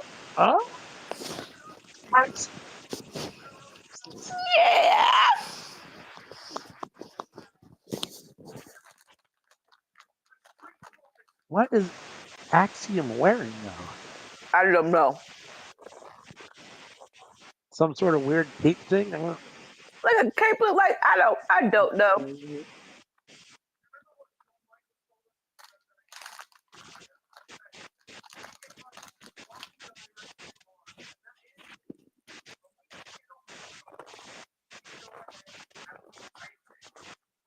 Well, the way Nathan Fraser does his promos, he's very like a announcer-esque type dude with sometimes the way he does his promos, like very boisterous. He could very easily have a career as an announcer at an announce table. He has that kind of voice and air to him when he talks. Like, I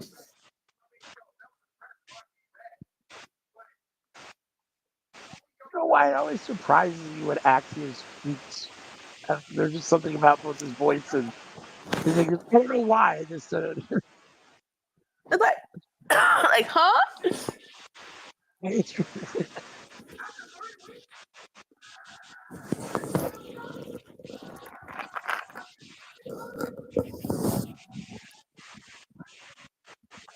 Oh, they look tiny compared to the Street Profits.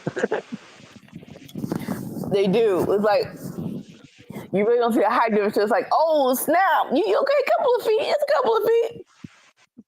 I don't quite realize how small Axiom is until they're standing there next to him. It's like, ooh.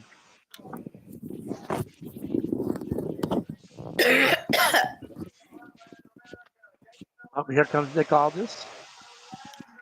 Axiom wants a tag team title match. Street Profits are kind of mocking him, and now Nick Aldis is coming out here going to set a match, I assume, for tonight, next week. Right now. Can't be a backlash. That was going to be right now.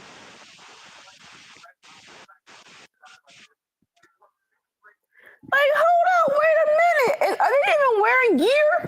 I'm in a jacket, bro. Street Profits right now. Prove themselves right now. No. Hey, time out. Everybody come over here. Come over here. No, this can't happen right now. What are we doing? All right, I'll be back in just a minute. Alrighty. Hello, darling loves. Thank you all for joining Workhorse Wrestling Network. Friday night fights, so watch along of WWE SmackDown. If you're near here, comment, like, subscribe, share, all that jazz. Because you're helping us grow. So we cannot do regular jobs anymore. And yes, that is the goal.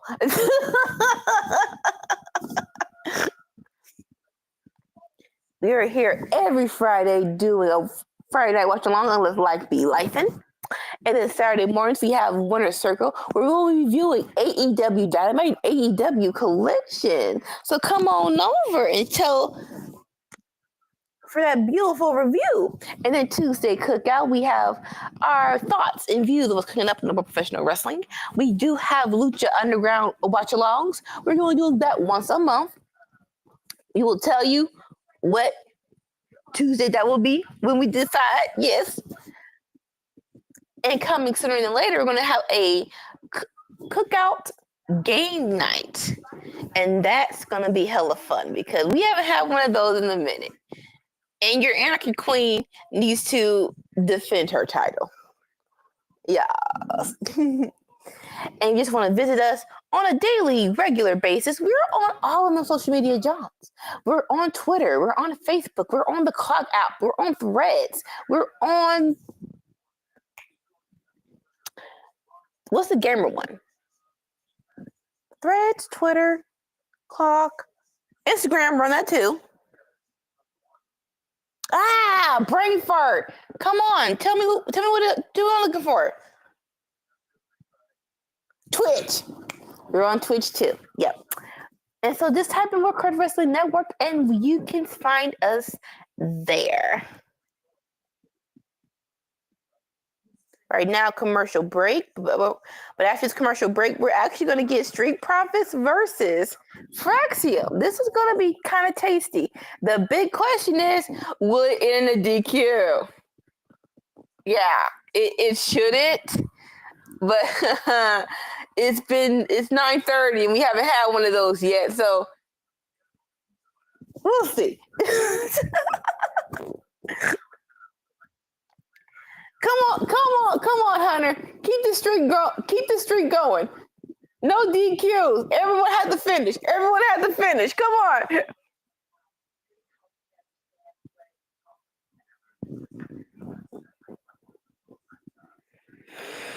Come on, phone.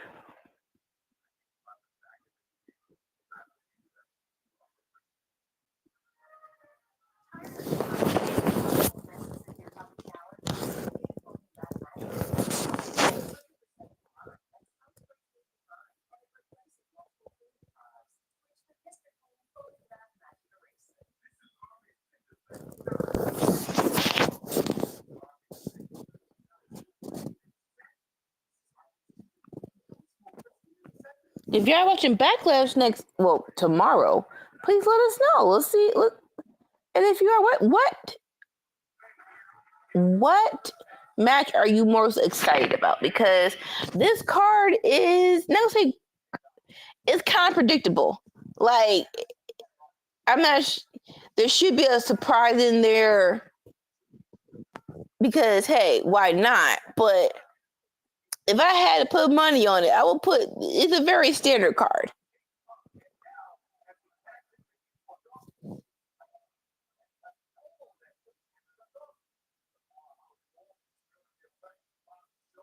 Four, 6, 9, 2.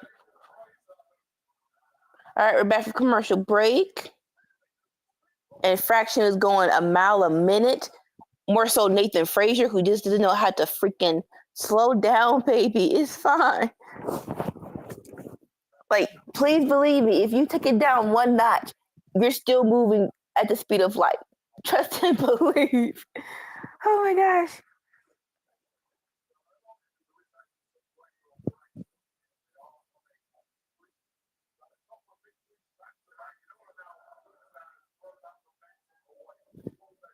All right, as of right now, like I said, Nathan Frazier's in control over Dawkins.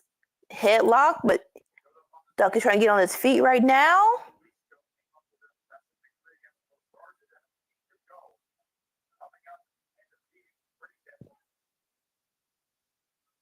Ooh. Flying elbow by Dawkins. All right, I like it.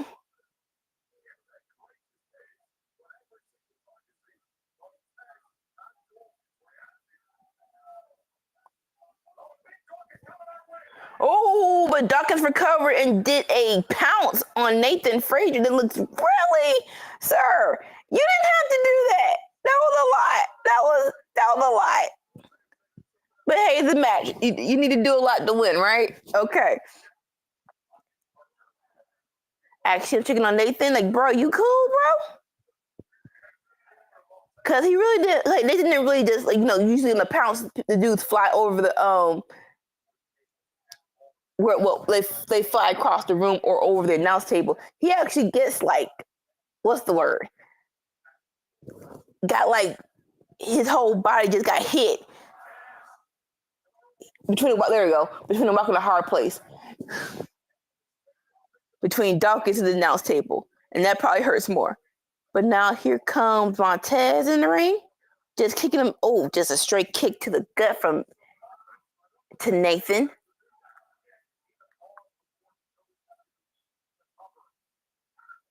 Another kick to the back. And hey, sometimes you gotta keep it simple.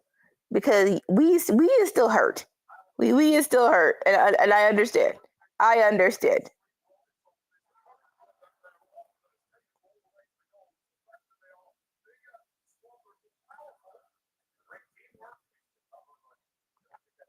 All right, they're working on Nathan. He needs to make a tag to Axiom, but he is nowhere near his partner right now.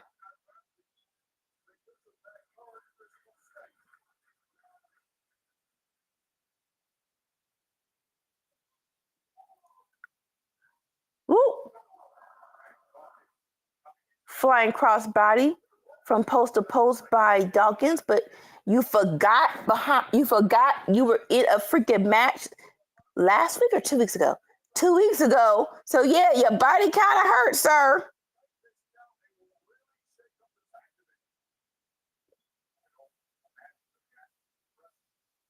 Ooh. Nathan lands on his feet, kick to the face. Right there by Axiom, makes a tag. And now, Nathan with a little second win because he knows we ain't got that much time. So a little tag team action between him and Axiom. Working together real quick before he loses breath. Axiom with a tope suicida. Nathan with one of his own.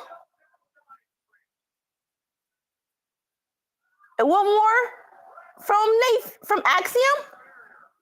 One more from Nathan. Hey, they're trying to win this guy. I can't fault you, baby. I can't fault you.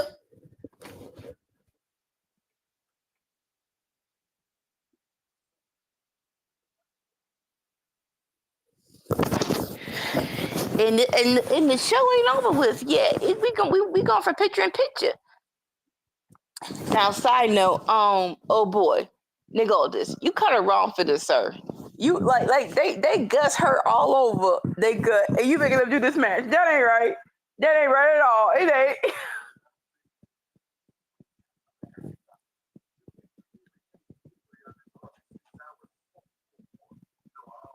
All right now, Axiom's in control of Dawkins, but Dawkins trying to power out in this picture break.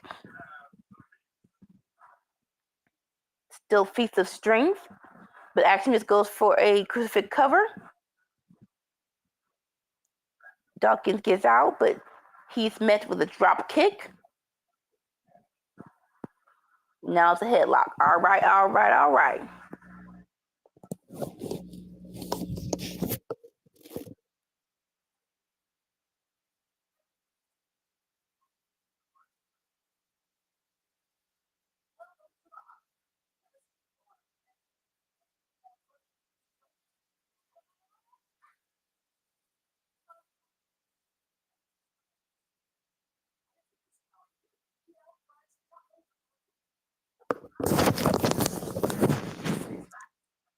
All right, Dawkins for the backdrop, but Axiom makes a tag to Nathan, and Dawkins just freaking pushes Nathan all the way to his partner to get a tag in. It's like, okay, so he's not down just yet. Axiom, you didn't hear he did. Kick to the foot. I mean, not a corkscrew, but he just yanked Dawkins' leg. And that did the job. And that was enough. I was like, yep, that was enough. Like sometimes you don't need fancy. You don't need to do anything fancy. You just need to get the job done. Focus on the body part, and that is it.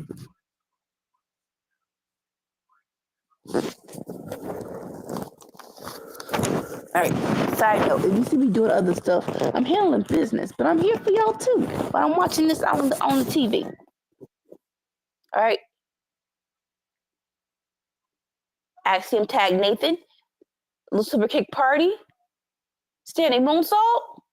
That was not enough.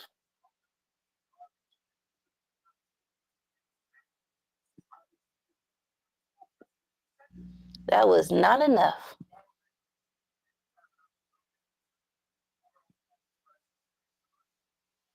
All right, Nathan thinking. What you thinking about, boo? He's going up top where he feels more comfortable. Like I said, sir, you got beat up. Like, you don't want to tag in Axiom just a little bit longer? Yes, no, no? Still on top? All right, sure. What you gonna do? Flippy, trippy, over the top? But dog gets moved? And just powered up Nathan and threw him on the mat.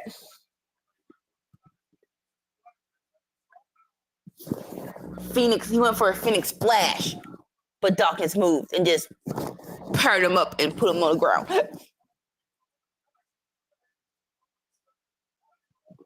All right, tack in. He tagged in Montez. Montez going a little crazy.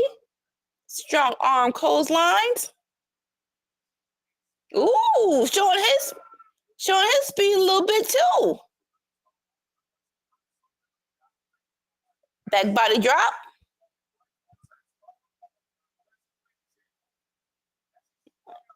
I love that they're actually selling. I love they're actually selling the effects. So it's like nothing crazy for Montez, even though he can do it. I'm clothesline. He just did a standing moonsault, and that took a little bit out of him.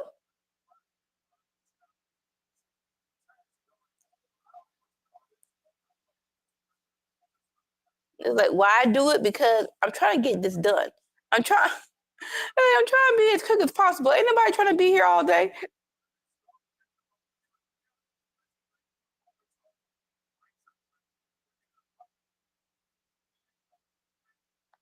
All right, Montez with a super kick of his own. He said there's no more. Like, sir, what do we do? Like, Nick, all of this. You realize didn't have to do this match right now. Like, real talk. I don't see much of machine guns or DIY doing this match. Now, granted, they're not the champs. I get that. But everybody deserved a break. Everybody deserved a break. They didn't have to do this today. Like, after this match, they shouldn't have to do that no more.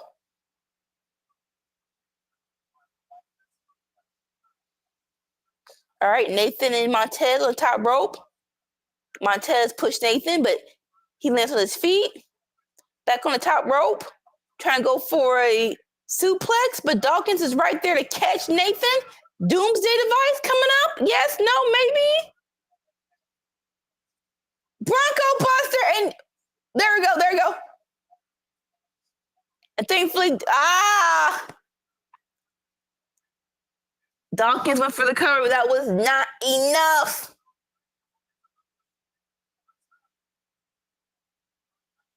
Like, why wasn't that enough? I Street Profits are doing a good job because, like, I feel their pain. Just get this match done with, please.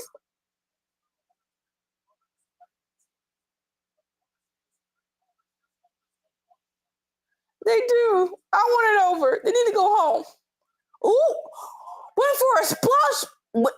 Montez went for a frog splash. Axiom calming the foot to the gut. Montez took care of Axiom. They didn't go for another tope suicida. But Dawkins catches Nathan with a hit to the face. Now Dawkins up top. But what you gonna do? But Nathan stops him. Axiom with a kick to the back of the head. Dawkins is still on top rope. Nathan tags in.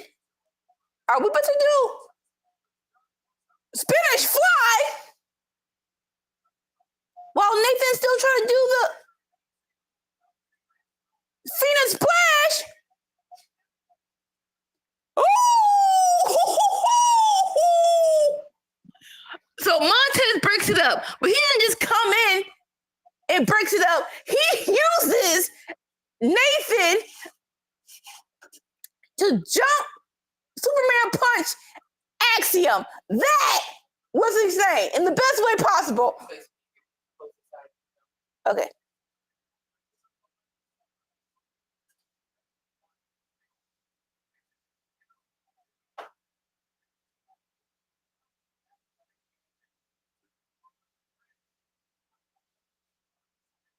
Okay. So Nathan was still trying to counteract it, but Douglas with a spine buster. And actually, there's a golden ratio on the floor. It looks like a kick to the face. It looks like that's what it looks like. I ain't gonna hold you. Montez up top. Finish it, baby, so you can go home. Axiom's tried to stop him, but couldn't. Frog splash, he misses! He freaking misses!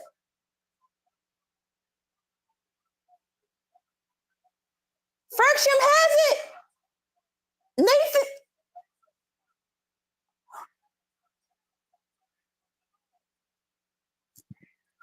Axiom with a drop kick!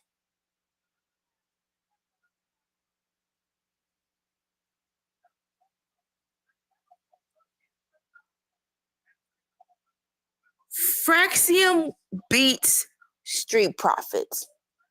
What the freak, bro?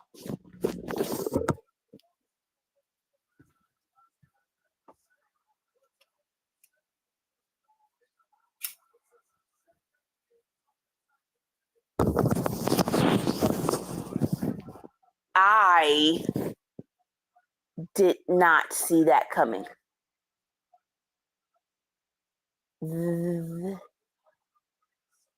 Now, granted, it's understandable because, like we all like Street Profits were selling the effects of the TLC match, but that is crazy. That is insane. That wasn't for the titles, so it was just a win for Fraxium, but still. Okay, Street Profits showing some respect to Fraxium.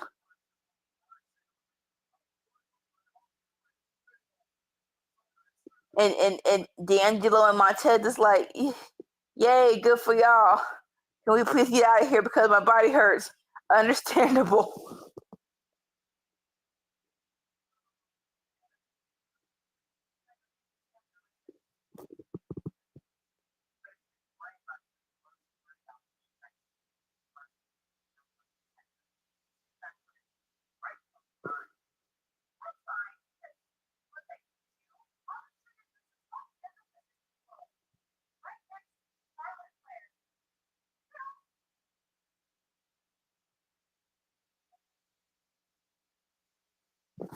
Tiffany is looking for Naomi.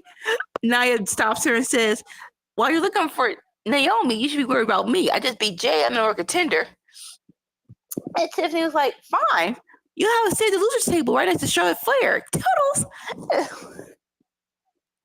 Like, Nia Jax, these encounters with these girls backstage are not really going your way. I think you need a better, what's the word? You need a better way of communication because you're not getting your point across. That's just me. But yeah, you're not getting your point across, honey.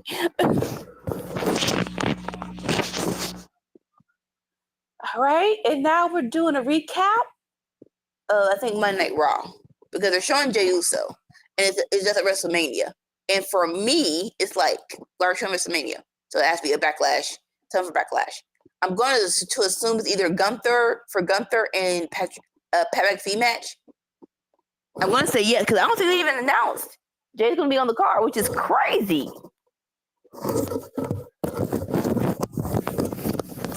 Great match on Raw between him and Seth. That was much needed. That was definitely much needed.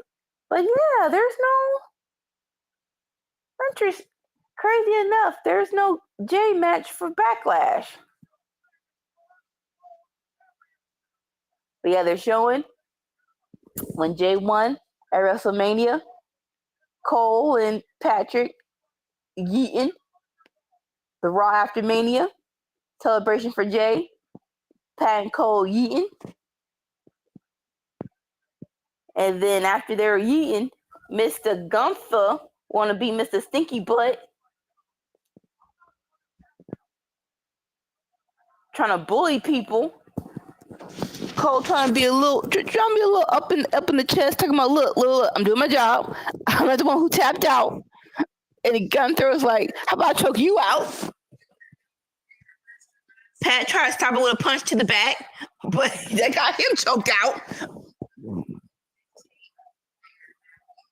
His people made this awesome because the people from his podcast jumped the barricade. Like, what's happening? Stop choking Pat.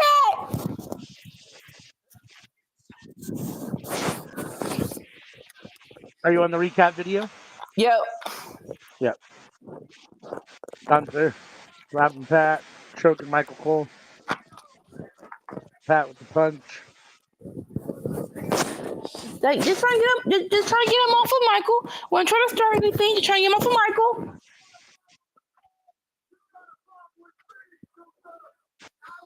I'm sorry, Michael Cole deserves to get choked. No. He's been fine. There has not been a heel Michael Cole since 2012. He has been fine.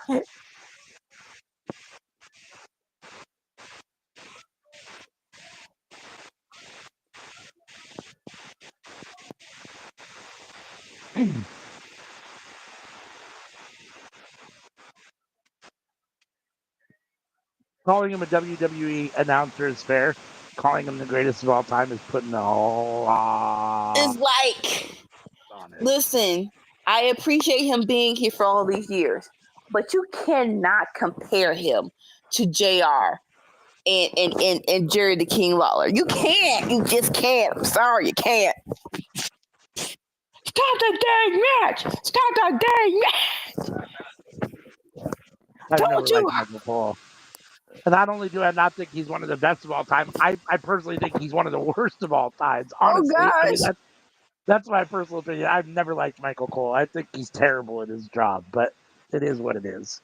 I wouldn't say terrible. So crazy enough, 2000 like. I don't want to do it, but I gotta rewatch the Attitude Ruthless Aggression Era because I did love him and Taz together.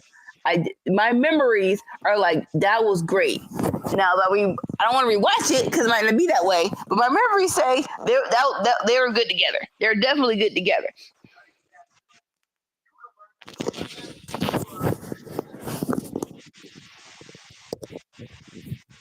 Pat McAfee versus Gunther in Backlash. Gunther's back because they did a promo battle, and Gunther was like, "I want to thank you because now I'm more focused than ever. I'm gonna maul you." And he said, "It's gonna take the hand of God to get my hands from around your throat." Like, dang. Y'all heard it. So when the bell rings and he's still choking me out, can y'all get somebody to stop him, please? Because that's what he said is gonna happen. I don't want it to happen to me. So if you can stop that, y'all. He told y'all what he was gonna do. So please be prepared. Please be prepared. What is hanging from Carmelo's neck? Some guy. Okay, so Carmelo won the Andre the Giant Battle Royal pre-Mania SmackDown, and Miz gave him that gift. It's a picture of a face or a lion. It's a butt ugly necklace, but he's gaudy like that, so it works. But I'm not sure if it's a lion or someone's face. Interesting. And is Miz he's not his manager, but he's his hype man at the moment? They're together. And right now they're called Mellow Don't Miz. Hey, we'll rock with it. Like we said before earlier in the podcast. As long as Carmelo's on TV, whatever gets him on TV, we're fine with it. Yeah, that's funny.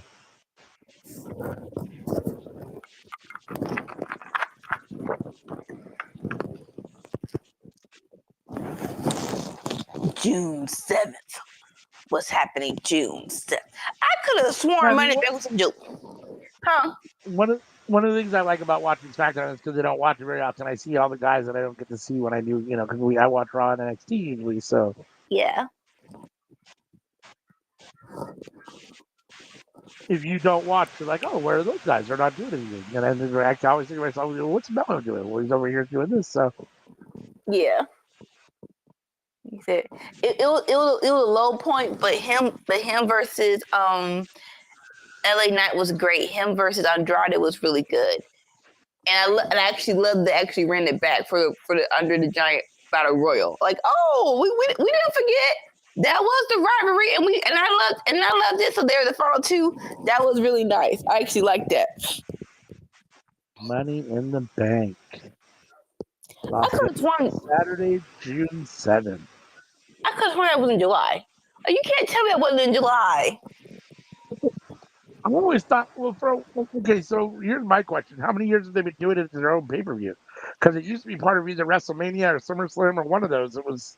No, it was WrestleMania, and I'm still mad they moved it because that used to be like talking about people getting on the card. It was an easy and made sense way. Okay, we're doing Money in the Bank. This is when people should come together. But then they're like, oh, let's do his own preview. Like, no, it didn't need to be its own pay-per-view. It really didn't. Like, it's fine, but I did enjoy it on WrestleMania. Right. Like, no one's gonna forget, Money in the Bank Chicago, CM Punk versus Cena. No one's forget that. So that's only the great. That's probably the only great. I'm trying to think. That's probably the only time where it made sense, and it was actually a good pay-per-view by itself.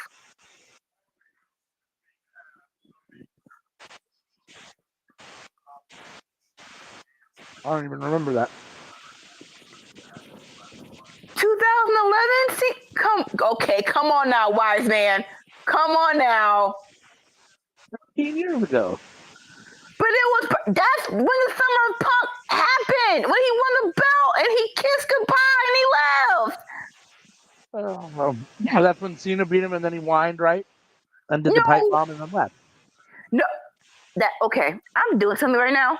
But give me a minute so I can correct you properly, because no, that is not how it happened.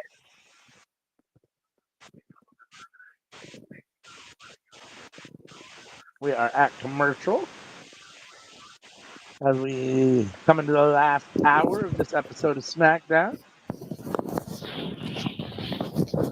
What happened was it was a feud between him and I'm done now. It was between him and New Nexus, and that's when he did the pipe bomb, and then that's when they so-called suspended him, but his contract was expiring, and he was like, I'm gonna win the belt and I'm gonna walk out of here. And Money in the Bank is when he won the belt and he actually walked out of there for like 2 or 3 weeks. Okay. It was a good chain of events. It was a good time. It was a good moment. I guess. I mean, it included John Cena taking over the Nexus, which was not a good moment. He didn't take over. No, he didn't take over the Nexus. What are you talking about, sir? Isn't that right? Didn't he? No. Oh no, you're right. That's not right. He got kicked out. That's right. Okay, I remember now. Oh my god.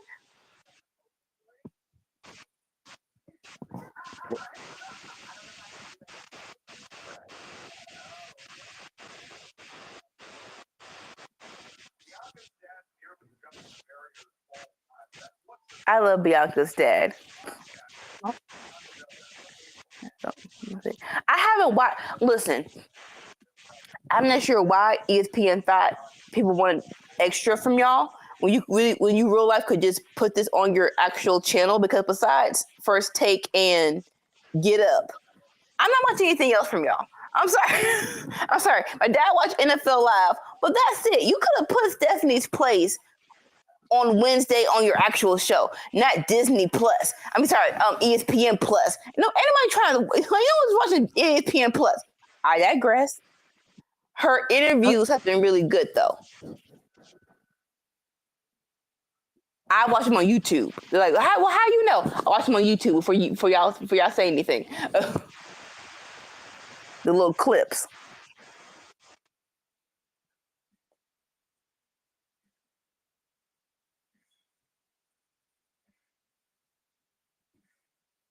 Oh, that's right. Okay.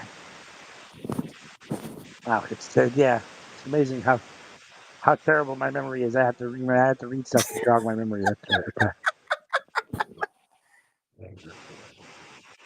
It's a long time ago. Time is a construct. Even though it was a long time ago, Relax. you With put metaphysical time as a construct. but you put when you like yes, it was a long time ago, and it does look a long time ago. But when you put the number on it, that was 14 years ago. It's like shut up. I don't need to hear it 14 years ago. Maybe 5 years ago, maybe 10 years ago, but 14 years ago, you can shut up and stop talking to me. That's funny.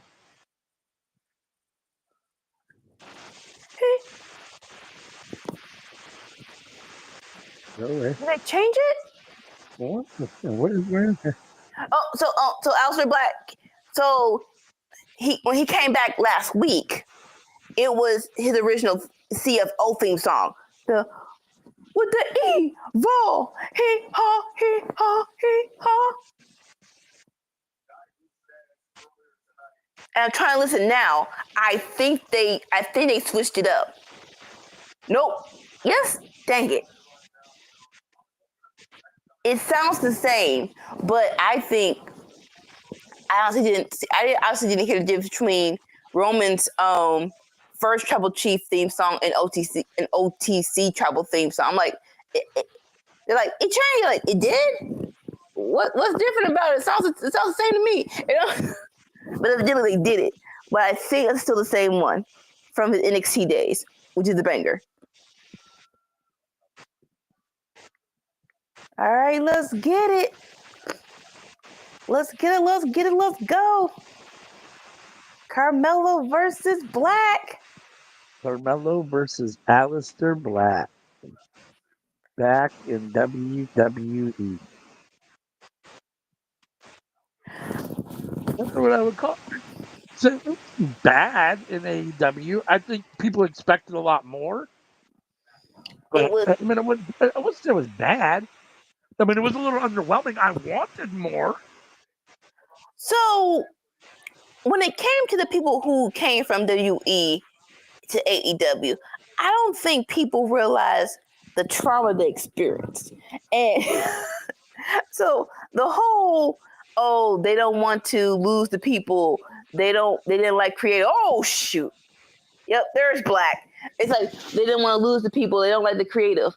You're dealing with people who have been emotionally abused by another company. So when they come over here, you have to earn their trust before you ask them to do certain things. And I feel like more so with Aleister Black. Now Rusev, baby, you was champion. You did your thing with the TNT title. So I'm gonna give you a little less grace. But with Aleister Black, you didn't really give him the trust and protection that he needed to trust you when you say, hey, lose to this guy, lose to that guy. That's just me. But that's what it feels like. But yes, you have to earn their trust before you ask them to do certain things. That's just my consensus. You know, I mean, I am thoroughly 1000% convinced that just like it is with almost every professional athlete, and for all intents and purposes, these guys really are professional athletes. They're getting paid to do an athletic endeavor. They all think that they're the best in the world. I mean, they all think that they're the greatest. And none of them want to lose. None of them are happy losing. They'll do it if it makes sense. They'll do it if it gets them over. They'll do it if it does X, Y, Z. But if it doesn't make sense, none of them are going to be good with it. And, you know, the reality is that I think there are some that are harder to please than others. Yes. And, you know, unfortunately for some of those people, it's probably a them issue. But it is what it is. You know, they think probably a little more highly of themselves than maybe they should, or their positioning. And aren't willing to do whatever XYZ. At the same time, I understand not doing something that you think is bad. I mean, or that you think is not whatever. Or, I don't know. I mean, it's a weird situation, right? Like, it is something better than nothing. Is something bad better than nothing at all? Or is something potentially questionable, good or bad, you don't know yet? Is it better than nothing? Maybe I'm not like 100% into it. Maybe it's not like my creative pitch. Maybe it's not like the storyline I was hoping for. But maybe, if I give it some effort and go into it with a good mindset, maybe it can work. I mean, I don't know. I mean, I feel like there's a lot of people who are like, no, fuck that. I'm just not doing it. I don't care what you say. Like, well, that's a you issue to a certain extent. I mean, what do you want me to say? Like, if I'm the creative director and I Yeah. come to you and I say, check it out, I got 1, 2, 3, 4, 5 things, right, over a period of time, even maybe at one time or over a period of a year or two, and every time you're like, I don't know, maybe, well, fuck you then. Guess what? I'm not coming to you next time. I'm going to the guy that's happy to do anything I put in front of him. You know what I'm saying? That's just what it is. I would love to know the creative. Like, I can't take sides until I know exactly what they pitch. Like I said, like some stuff you don't have to debate if it's good or not. We know it's mucked up. The first thing that came to my mind is when it was Roman versus Baron Corbin, and they said, "Hey, big dog. Hey, dog food." I think we all can Right. agree that was dumb. Terrible. That was terrible. Now I'm One of not the worst WWE segment storylines ever. Another one. Hey, new girl, Tony Storm. We're gonna start this feud with you and Charlotte. How are we gonna start it? We're gonna let her put a pie to your face twice. It's just like, yeah, that's dumb. Now, Yeah. I'm not saying that the AEW creative was that dumb, right? I'm pretty sure it wasn't. But again, I would still like to know what the pitch was before I can take sides. What was the pitch though? What was the pitch? Yeah, no doubt. Like I said, more so with Aleister Black. Oh, go. No, I was just gonna say, like, I mean, the reality is that some people have bad ideas, no doubt about it. But there's never a person in creative that's actively trying to do something bad or sabotage something or do something stupid. Like, you might take some heat. People might be like, oh, that's a dumb idea. It might come off bad. It might not. It might be the worst thing that's ever happened. But nobody goes into it thinking, oh, this is deliberately good. I'm doing this because this is stupid and I know it's going to be bad. They all think that it's going to be something good. They all have an idea that, yeah, this could work. Otherwise, why would you try it? I mean, your goal is for your show to be the best it can be. You're not deliberately going to do something that's, is bad or, not going to work. I mean, so, it is what it is. You throw stuff at the wall and see what works. My experience in my, 40 years of watching wrestling now is that a lot of stuff, there's more stuff that doesn't work than does work as a general rule when it comes to storylines, just in general. Like the really solid, great from beginning to end storylines, few and far between. You get some where they're okay, and you get a lot where they're really bad. You know what I mean? Whatever it is. And it's like, okay, it is what it is, So, right. Yeah. I don't know. Like I said, I give more grace to Aleister Black than Rusev. Because Rusev, they gave you the TNT title. That was probably one of the best reigns. Like TNT title wise, it was Christian Cage, you, Darby. I gotta rewatch it, but it's like tie between Darby and Brody Lee, right? But you're definitely top two. So with Rusev is like, okay, you feel like you're a little more combative, but Aleister is like, I mean, it felt like it felt like they were really pushing Rusev a lot, and or Miro in AEW in the beginning, and I don't know, something clearly happened there. It felt like Aleister Black never quite got the traction when everyone thought he would in AEW. I mean, they won the trios title, and House of Black was what it was, but I think that a lot of people think and thought, and maybe still do, that he's a main eventer, Seth Rollins, a CM Punk, one of those kind of guys, and that's not how his career has come off over the last 5 to 7 years. It just hasn't. Definitely should have won a title, a singles title, Yeah. I mean, when you think about the people that have, and then you think that he hasn't, it's like, okay, that's very interesting. Like, Yes, company, in either company. in So either this, company. is, Yeah. this isn't just an AEW or WWE thing, you know? So, um, yeah. Right. And is this is his first match back? Is that correct? Second, so his first match was actually against Miz last week, and that was Okay. decent. I would have loved it. Okay. I would have loved it to be a squash, but that actually was a decent match. It actually showed. It showcased Black, and so I was like, all right, cool. I'll take that. Yeah, and you know the reality is that the way you booked them both, like Aleister Black shouldn't be squashing the Miz in WWE lore. I mean, Miz has way more singles titles. He's been a main eventer. He's done a lot more than Aleister Black's ever done. Now, in theory, Aleister Black is a better man than the Miz, I guess, a tougher guy, whatever. So it is what it is. But like resume wise, I mean, Miz's resume far outweighs Aleister Black's. Resume wise, yes, but in the ring, it's like, come on now.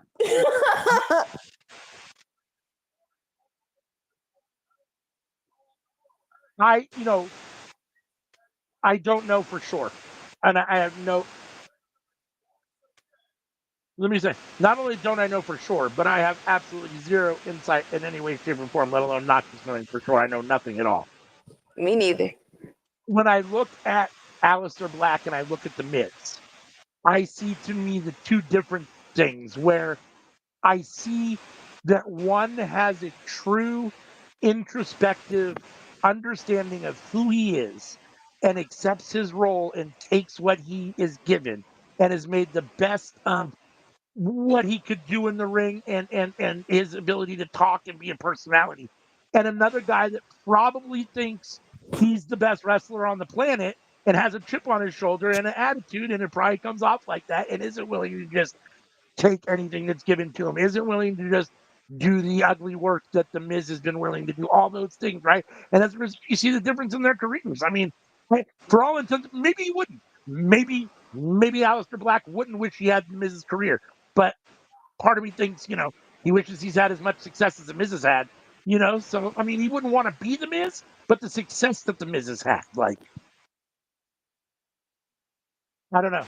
It just seems interesting to me because they seem like the perfect, like, contrast to each other.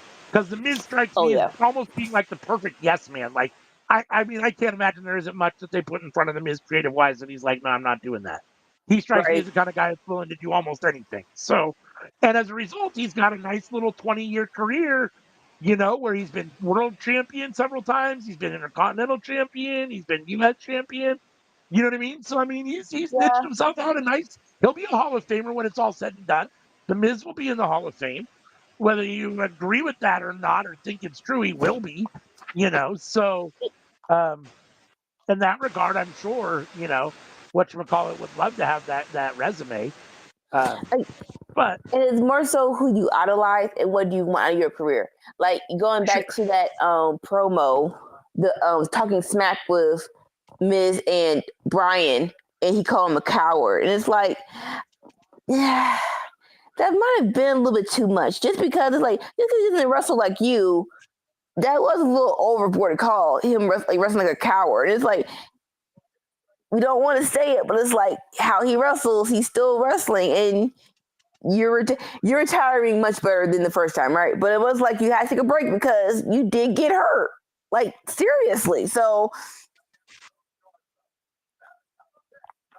and again, it's one of those things like you're always going to have your purists, right? I get it. Like, I'm a wrestling guy as far as in between the ropes. Like, that's where yeah, I find my favorite part of wrestling, much more than I love a good storyline if it's done well.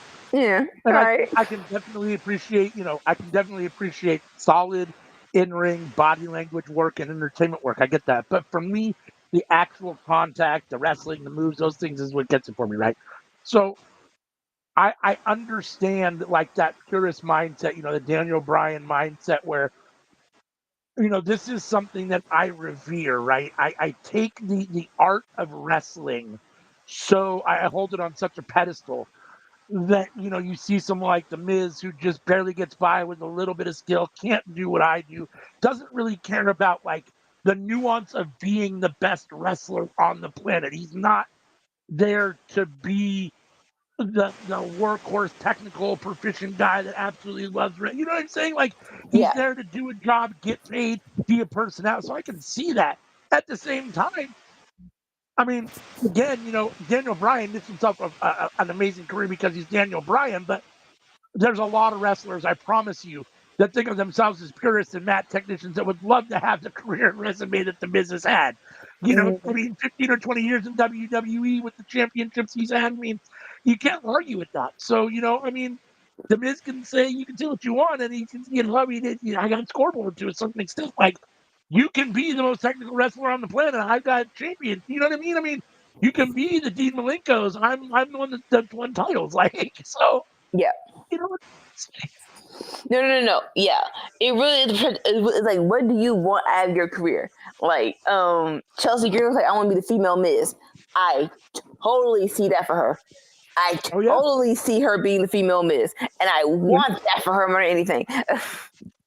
Yeah. I mean, I don't have either way. I mean, it's like you said, it's all what you want out of your career. I mean, ideally, wrestling would appreciate the Daniel Bryan technical wrestlers more, because that's my joy anyhow. So I mean, I'm a little, partial to them. So I mean, but that's just not the nature of it, right? I mean, that's not the small, fast, independent, going for speed, going for gear, 100%, all those things. That's not what that's not what the big people think we want to see. I mean, Yeah. AEW does it way more than WWE, but that's not what WWE thinks we want to see. That's for sure. So I mean, when you're getting 2.5 million people watching Raw and 2 to 3 million people watching SmackDown, and it's hard to argue with what you're putting out there. I mean, it's obviously what you're doing is successful, whether we like it all the time or not. It's still successful. I mean, so and you can argue that a lot of that's because they've been the only thing out there for a long time, but right now they're definitely not. I mean, I would argue that as far as in my lifetime goes, for the last 5 years to 10 years with the growth of the internet and all that stuff, that we're in probably the most golden age of wrestling as far as the most options as a wrestling fan as to what you want to watch, as to what you can watch. You've got AEW, which is in theory a big US competitor to WWE, whether you see it, not you, but whether people see it that way or not, whether the ratings show it that way or not. I mean, that is their niche at the moment. They're bigger than TNA, or it's TNA Impact, and then you have those where you've got NJPW, you've got Stardom, you've got all sorts of stuff. I mean, you can go find anything on the internet that you want to watch. You don't have to watch WWE anymore, like when that was all you could watch. So Yeah. in that regard, I mean, you're not relegated to that, and as a result, I don't know that it holds as much weight as it used to as far as WWE goes, but I forget what my original point was. I don't remember what my original point was, but I lost it. I was rambling on as I digressed, but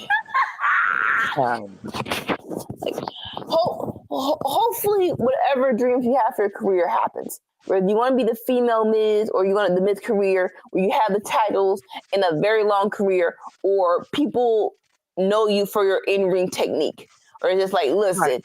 I don't know what y'all heard or Yeah. said, but I was the best up in. You can't tell me that I wasn't the best because I went up Right. because I faced the best.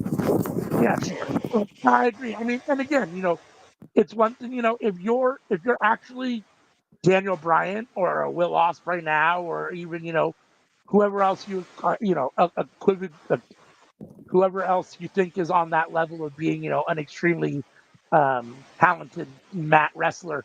If you're lucky enough to be one of those that makes it to the very top as that kind of a wrestler, then Yeah. great. But if you're one of those guys that's one of those guys that never really makes it, you might need to take a look in the mirror and think, well, maybe this isn't necessarily, the best thing for my career. If I actually want a career on TV where people see me, maybe I need to change something up a little bit or do something a little bit or look at the industry or my role a little bit different one way or the other.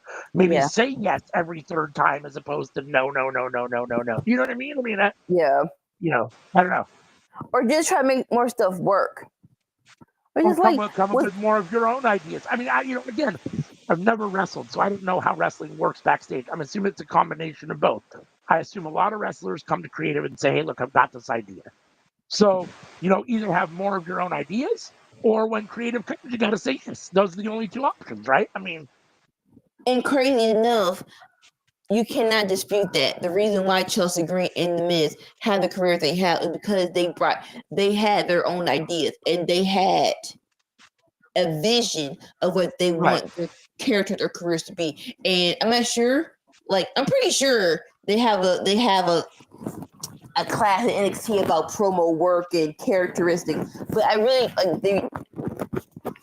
if they're natural athletes, I will put them in character classes more because that really is a very important thing. Where it's like, what do you want out of your career? How do you see yourself being presented when you go out there? Like those are the top two things that you need to know before you become a main roster star. Yeah. Yeah. No, I agree. I mean, I unfortunately, I think there's a lot of rosters that are full of, I think there's a lot of wrestlers out there that are less willing to just do whatever. And as a result, it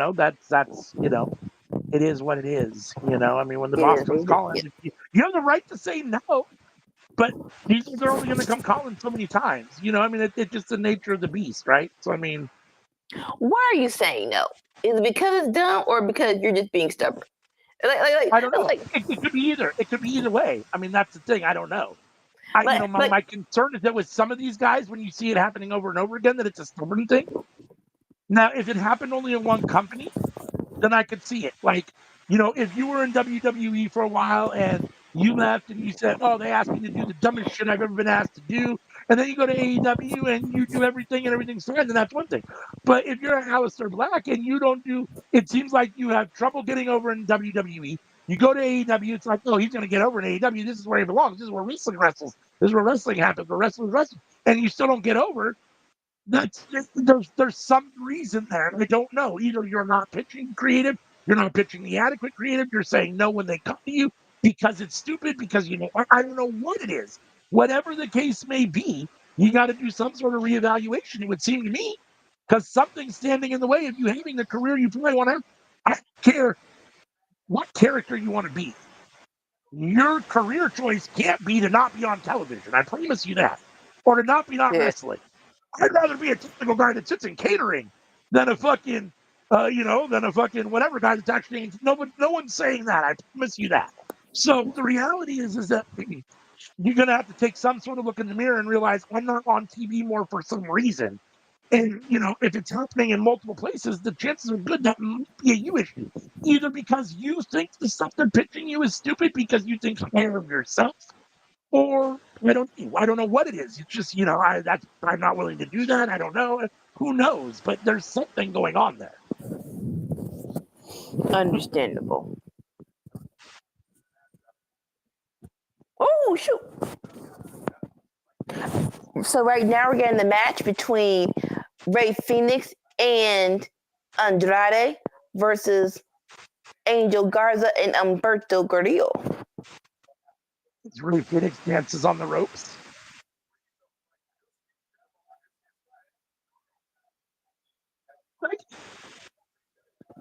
And it looks cool, but if you fall and break your neck, it's not very cool. At least do it in the middle of the match. You know what I'm saying? At least do it in the match or something. Not just showboating before it starts. Especially now with Rey Fenix's, history of injuries. Yeah. More so, I was listening to Buddy Matthews talking about his match in Australia. Was it All In or was it when they were in Australia this year? What was it called? Either way, but so he got hurt before the match. He was on the ring post. He was hyped up. He landed wrong on his feet ankle before the freaking match started. I'm like, sir, right? He did great. Like him versus Okada was still awesome, but it was like it was still like just, you got hurt. Again, that could be the problem with some of these people too. Again, I say I know nothing and I don't know. There's injuries, there's life, there's all sorts of stuff that happens for why people don't do whatever they do or why things work out the way they are. I mean, it is what it is, but like when it comes to injuries, let me get injured in the ring. Don't let me get injured before the match happens. Or like Athena, she tore her Achilles running after this stupid 24/7 title. That's how she hurt her Achilles. Not in a match, right. She was freaking running. I'm like, you got to be kidding me. Right. Oh, okay. Andrade.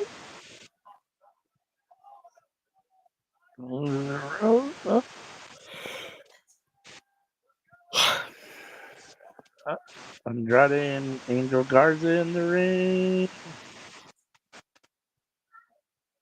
Getting the job done.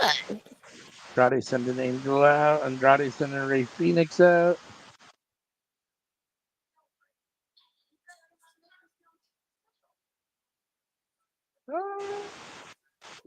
Stereo moonsault.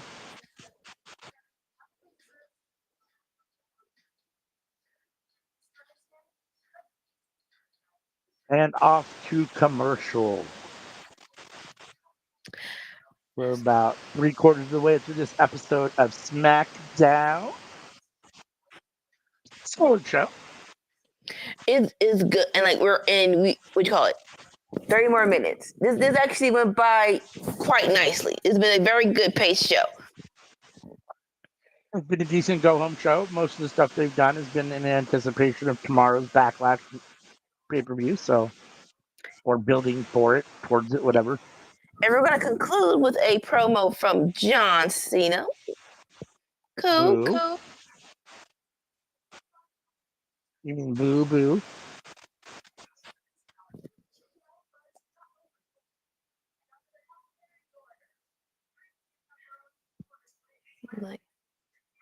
Like crazy enough, I think that's probably their of course 3-hour SmackDown. Like just I don't understand. People don't understand. 2 hours and 30 minutes is perfect. 2 hours and 30. Like why do y'all realize? I get it, capitalism, commercials, money, whatever. But to make sure people watch it, you realize can't chop it for 30 minutes. Just 2 hours and 30 is perfect. I mean, listen, you had no problem with SmackDown. SmackDown, even though it's considered on paper for your company the B show, it has been the A show for a while. It is the A show, and it was doing fine at 2 hours. The sweet thing about SmackDown is that it was 2 hours when Raw was 3 hours for so long. Then we get the miraculous return to 2 hours of Raw on Netflix, or two, just 2 and a hair, maybe. Sometimes it goes a little over. Not three. Now they decide, now's the time to fuck up SmackDown and add an extra hour to it. Because the show's been going well for so long at 2 hours. Let's just fuck it up and add a third hour now because we can't do it on Monday night anymore. It's like, really? It's programming. They get 2 hours for years now. And you just, whatever. It is, like I said, it's like, what's more important, the extra 30 minutes or people actually watching your show? And you can't tell me it didn't fall off after you went 3 hours. You can't tell me that. You can't tell me it didn't. Yeah, no, I agree. But I started the point off with saying, like, besides the 3 hours, SmackDown is good, but you don't have that mega star on it right now. Like yes, they're doing Cena versus Randy, but Cena's not here. This is his first appearance after 2 weeks, and this is like Cody And is incognito, and rightfully so. There's no Roman. It's like you need that super person. yeah, and I would argue that at this point in time, Cena's not the megastar at this point either. I mean, not only is he, only he's only been this will be his first time on in 2 weeks, but really, I mean, he hasn't been a full time wrestler now in what 3 or 4 or 5 years. So I mean, it's been a while now that he hasn't been a full time wrestler. Yeah. He's been coming in for appearances. That the Cena shine has rubbed off in many respects, and I can tell you that from the personal perspective because in the heat of it, I was a huge Cena guy. Like when he was the doctor of thugonomics, I loved Cena, and even after that, like for a long time, I loved Cena until he started to get super really cheesy, never give up, never surrender, captain, whatever. Like, I was that got a little much for me. So towards the end of his active career, and then obviously now in hindsight, looking back on it, I'm much more critical of it and Yeah. myself for liking it. But like, yeah, I mean, he's not a megastar at this point, nor is Randy Orton. Really, I mean, they are, but they're not like that. I mean, even though I don't like him, Roman Reigns is a megastar. I mean, Yeah. so no, it is. It's definitely an interesting time for SmackDown, and you added a third hour, so And unfortunately, when Randy probably was up there when it was him and the bro dude, what's his name? Matt Riddle. I like when they actually was going against the bloodline, I was actually very much excited for Randy versus Roman, but his back got cracked. And it's like, dang, gone it, man. That would have been a very interesting match in the tribal chief reign. I really wanted to see that. I really did.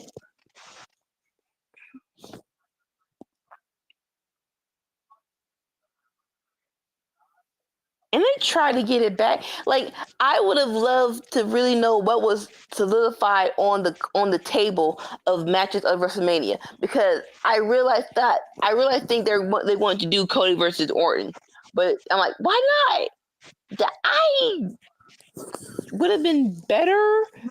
Yes, like yes, I that would have mean, been better match between. It would have been better. It would have been better match. Yes, it would have. I'm not even gonna act like it was. It wouldn't. It wouldn't be. here's the thing.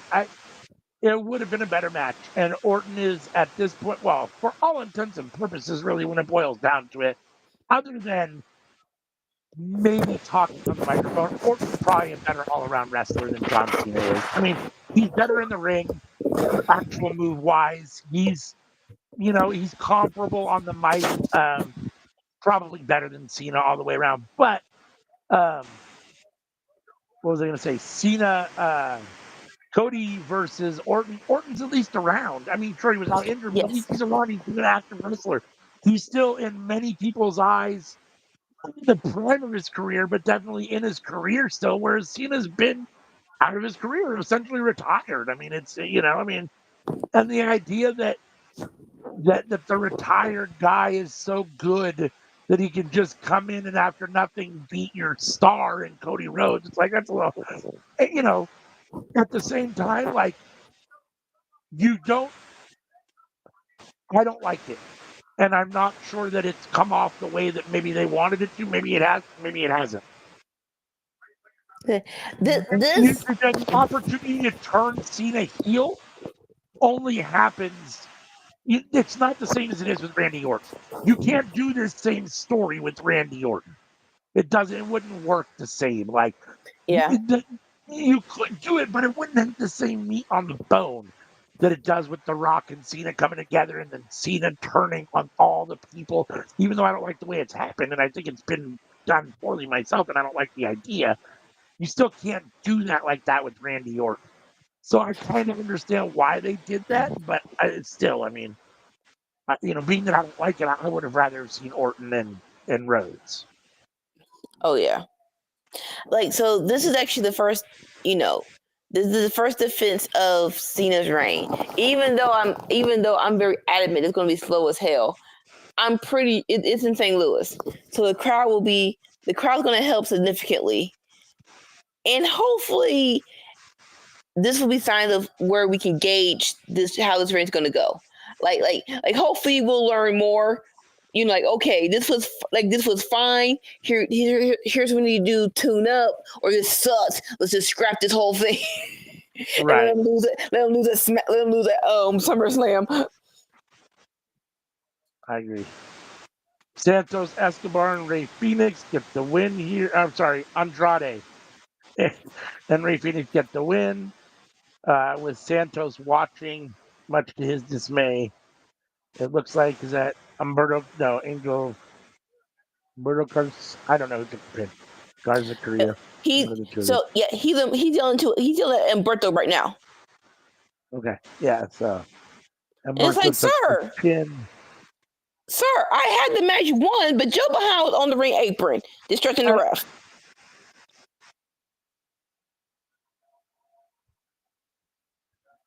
Yeah. Santos is not happy. Well, neither is Umberto. Can you gonna stop yelling at me for no good freaking reason, sir? Right? Like, you did not help. You was outside. You did not help at all. Santos poking him kind of in the chest. Umberto knocks his hand out of the way. It's like, let's be very, very clear, sir. I'm a go behind man. I'm gonna go behind man, dog. I'm gonna go behind. They gonna keep yelling at me like I'm a crackhead emotionally. I'm gonna just put it out there. Doesn't know who to side with. Bruh, that's your cousin. You side with your cousin. I don't know. You don't know who to side with. Yes, you do.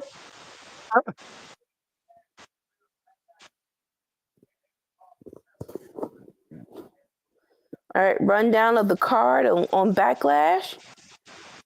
We're going to have Pat versus Gunther. We're getting Becky versus Lyra. Woo! Woo!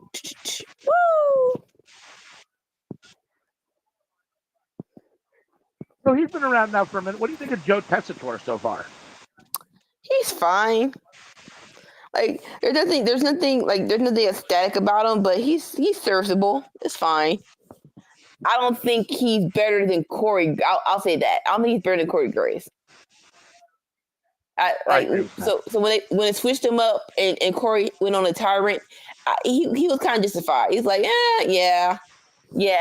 I get that he's a soccer person, but he's not better than Corey Graves. He's not. You could have kept the Corey Graves and Wade Barrett. Yeah, I mean, I get the CV, the resume. I get that the resume looks nice and that you've got a lot of whatever underneath you. But this is wrestling. Like, it's different than other stuff, right? Yeah. I mean, it just is what it is. And I like Corey Graves better, too. I mean, that being said, I'm not necessarily the biggest Corey Graves fan. I like Corey Graves, but I'm not like, oh, my God, Corey Graves is the greatest. But I still like Corey Graves more than Joe Tessitore. I think Joe's doing fine, but you can tell that he's an announcer that's doing wrestling as opposed to a wrestling announcer, if that makes sense. Yes. Sure. I mean, I think it is in sports as well, but I think it's in regular sports. But I think it's even more important in wrestling that, in my opinion, other than Lenny Leonard, who was the announcer for Evolve and has been announced from the Independents for a long time, who I think personally is the best I've ever heard. Other than that, all my favorites are ex-wrestlers. I think there's something to be said for ex-wrestlers being announcers and being better at it than just guys that are just doing it. And that's not all the time, not everything, but especially in wrestling, for sure. It seems to be this way. A la Nigel McGuinness, he is killing it on Collision. He's killing it. I truly think it's his choice not to be on Dynamite. He's like, nope, I don't need it. I'm good on Collision. I don't want to be over there. I want to do my job and go home. Yeah, and honestly, like, I am now, in full disclosure, since Winter Circle is going to be taking a little bit of a pivot and going to be doing only AEW reviews, Collision, and Dynamite, I have watched the last few Collisions, the last 2 Saturdays of yesterday's Collision, And honestly, like I hadn't watched it in a while like that, and really, really enjoyed it. Almost as much as Dynamite. Like it's not that far off from being as good as Dynamite in many respects. I mean, it They're really isn't. they're putting forth the effort. They are definitely They putting forth really the are. effort of making it a good show. They really are. Last night's collision was really good. Yeah. All right, I'll be right back. We are still at commercial as we're coming up on what's got to be the main event segment, which will be the John Cena in ring promo. I know Anika says he hasn't been here in 2 weeks, but it feels like he's been here every week on every show since he's won the title. Whining and whining and whining and whining. You know, I have a problem in a vacuum with the concept of John Cena turning heel. I just don't necessarily like the way it's been executed. And I mean, maybe he's starting to feel a little bit more kind of like he's, stepped into it and feeling a little more comfortable with it. But in the very beginning, he definitely wasn't. And I'm still not sure I feel enough comfortability to feel like it's, and like it comes off genuine enough. I still feel like it's like he's trying too hard. It doesn't feel authentic enough. But it is what it is. You know me, I'm a hater and I'm critical. So if you're with us here watching SmackDown or joining us here for our Friday Night Fights SmackDown watch along, we appreciate you being here. We know you got a lot of options for your watch along or any of your wrestling content on the internet. So if you're new to the YouTube channel, hit that subscribe button, hit the like button on this video, hit the bell to be notified on the YouTube channel. That's the best way to make sure that you get notified every time we put some new content up on the YouTube channel. If you're with us on Twitch, we appreciate you being here. Give us a follow over there. Unfortunately, we can't see your comments on Twitch over here in Restream. But if you come over to the YouTube channel, you can chat with us in the live chat. Love to hear from you guys. We appreciate you all. Let us know what you think of the show so far, whether you've enjoyed this go-home show of SmackDown. If you're going to be watching Backlash tomorrow, if you're excited for Backlash tomorrow, anything else you want to talk about, non-wrestling related too. We're here to talk about anything. So let us know what you got going on. It appears we are back. They are giving us the results from tonight's matches on SmackDown. Who won and who lost as we get ready for our final segment of the night here. Your WWE Universal Champion, I guess. Universal, I think. Yeah, right? Still Universal Champion. John Cena.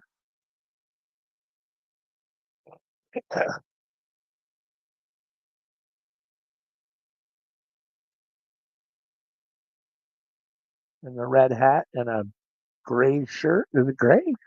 Looks gray. Yeah, it looks gray and red. So he's moved a little off of the black and now he's into the red and gray. A little bit more. Back up. The black towel still though.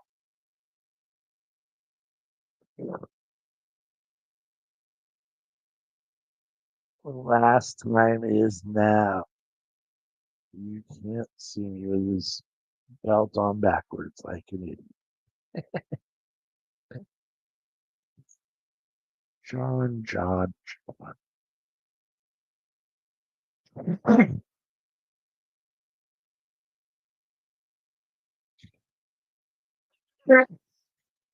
Excuse me.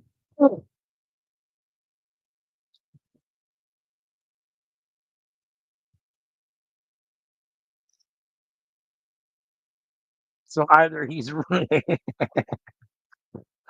mean, really old and has no business wrestling, or it's foreshadowing and predictable. But he has his are they knee pads or knee braces? One or the other, something on his knees under his shorts, which means he's clearly either if they're braces, he's in pain. If they're knee pads, he's expecting some sort of action tonight. So I wonder if we're going to get some sort of interaction with.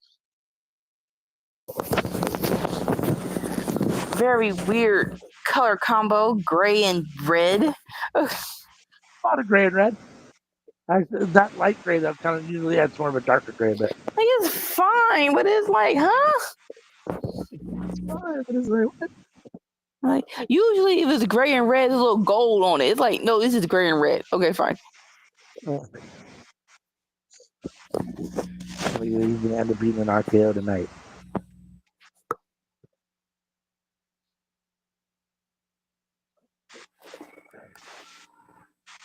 Dang, let's start. Dang.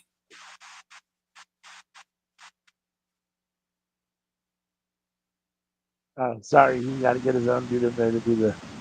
Or he's got to get the ring announcer in there to do the intro. I guess I'm not mad. properly. This is probably the most hillest thing he's done. I'm not mad at it. I'm not even gonna hold you. Introduce me properly.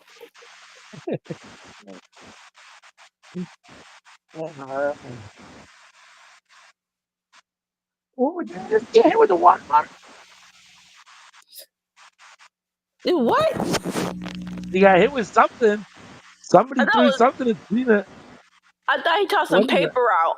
I didn't know paper actually was in. Like, yeah. No, that's some sort of a water bottle or something in his hand there. He's looking at, yeah.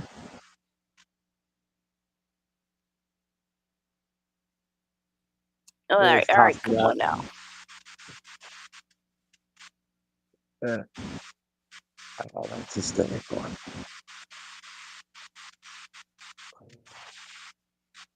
My wife just made popcorn. I can smell pop. Oh, that sounds fantastic. Listen to a fresh popcorn. Yep.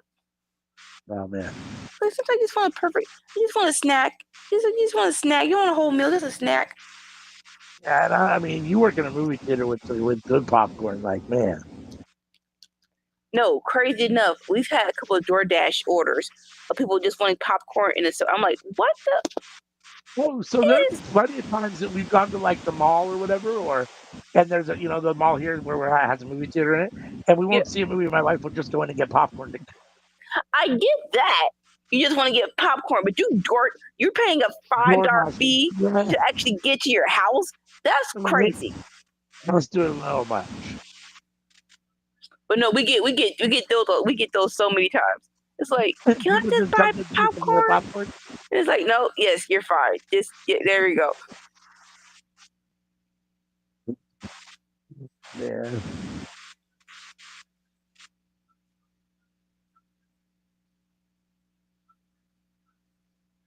My mom, because we were both poor and she was, whatever, used to pop her own popcorn and bring it in. It's like, oh, come on, man, I gotta eat this back. Like, but it's like, well, this isn't like. It's not the same. I want the good dinner popcorn, not the popcorn. Like, or when you want a burger, like I'll make it. I'm like, when I say I want a burger, I want one from McDonald's, not on freaking Wonder Bread. Exactly.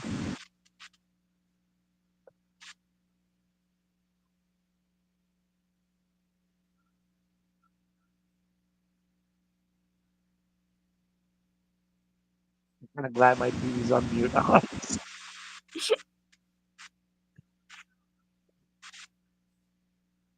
Dang, Cena! Tomorrow your childhood dies. Dang! Listening to him whine. Like putting it in that perspective, like I said, I get the match. I get the match, but like I said, and I guess the legacy of their rivalry it will go down in the history books, whether we like it or not. But please make sure that our expectations are where they're supposed to be. That's all I say. Make sure your expectations are positioned perfectly for this match. Paper your expectations, or yeah, make them accordingly. Yes. Yeah, I agree. Like you said, he's not my favorite. He's not my top 5. But history is history. So when he just said this will be the last match between him and Orton, it's like, dang. That is kind of crazy, bro. It is kind of crazy when you think of it, when you put it into actual words. One of those things where it's like, even though we don't want it, it is kind of weird that it could be that it could very well be the last match ever. Right? It's like, dang, that is. Okay, I would love to have a poll of who this is for. This is for Cena fans. This is for Orton fans. I would love to gauge how invested they are in this storyline. Yeah.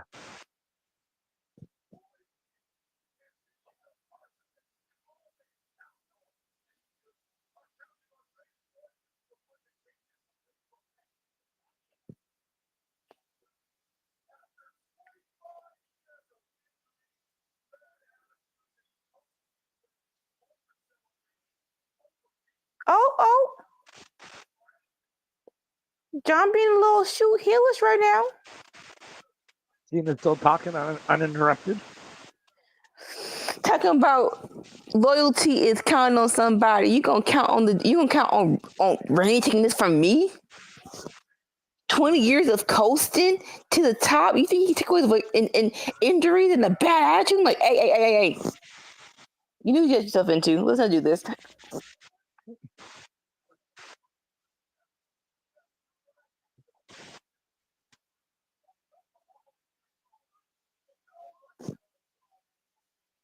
And talk about disingenuous. Like, if there's not a person in wrestling that can complain about the career they've had, it's fucking John Cena. Like, you know what I'm saying? Like, to be up here whining about the career you've had, it's like, dude, really? Into his daddy. Dang. I'm not saying you don't deserve it, but for someone that doesn't deserve it, you sure have gotten a lot in this business. Oh, man.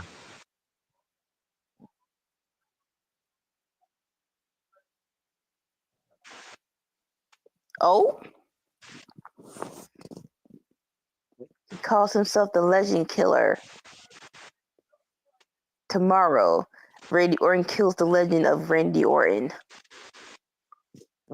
Tomorrow, Randy Orton kills the legend of Randy Orton, or John Cena kills the legend of Randy Orton? No, that's what John Cena said. Because he's going to show up and be like his daddy, a loser. Like, dang!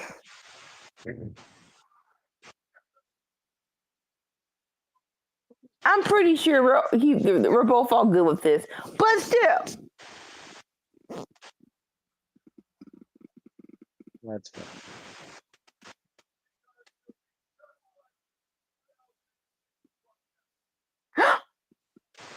No. As I watch him and I think to myself, this is now the guy that holds the most championships in the history of WWE. Of the people that have wrestled for this company over the years, this is the dude now. WWE is petty. They're definitely petty.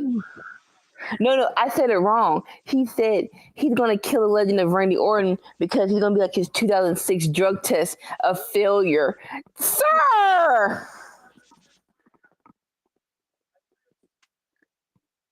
No one's seen a WWE doc in a minute. They don't remember that. It's really going to be an uninterrupted final promo segment. The last time anything went uninterrupted like this. Oh, there it is. I should have known better. Well, that's not Orton, though. It's not Orton. That's not Orton. It's like half the hype to John Randy. What kind like, what? But that's like, is he someone from the crowd? Who is that? It's a plant that John Cena planted. Oh, see that? Johnny John. Here you go. RKO. See, I knew when John Cena had his little knee pads under his jorts, I knew he was doing something was happening.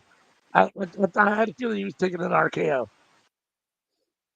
But still, who the old boy that took it first? Who took the F5 first? Right? I want to know. I wonder if that was a Cena plant. Like if that was supposed to be like, your kid? Like what?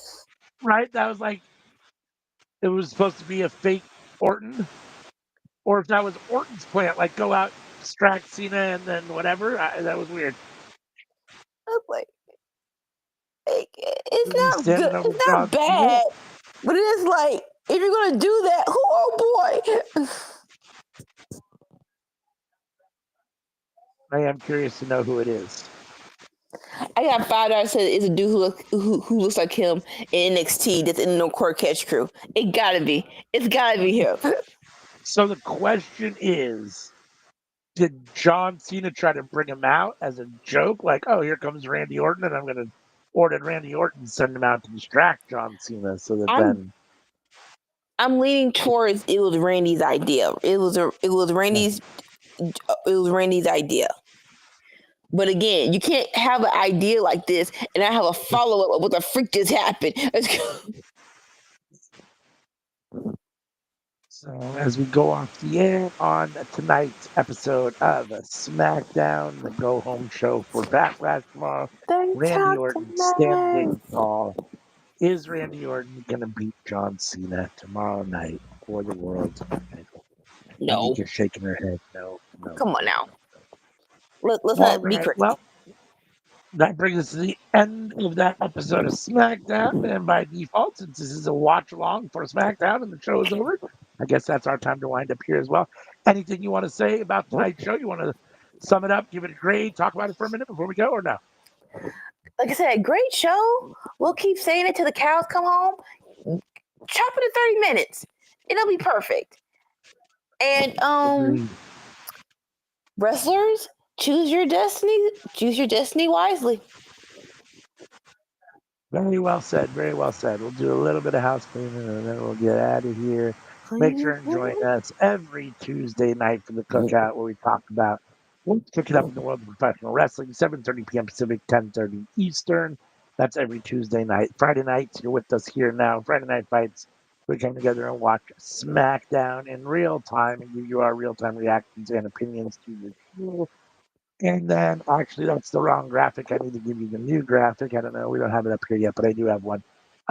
Winner's Circle, Saturday morning, 7 a.m. Pacific, 10 a.m. Eastern instead of Raw, NXT, and Dynamite tomorrow morning. We will be reviewing the 2 episodes of Collision last night's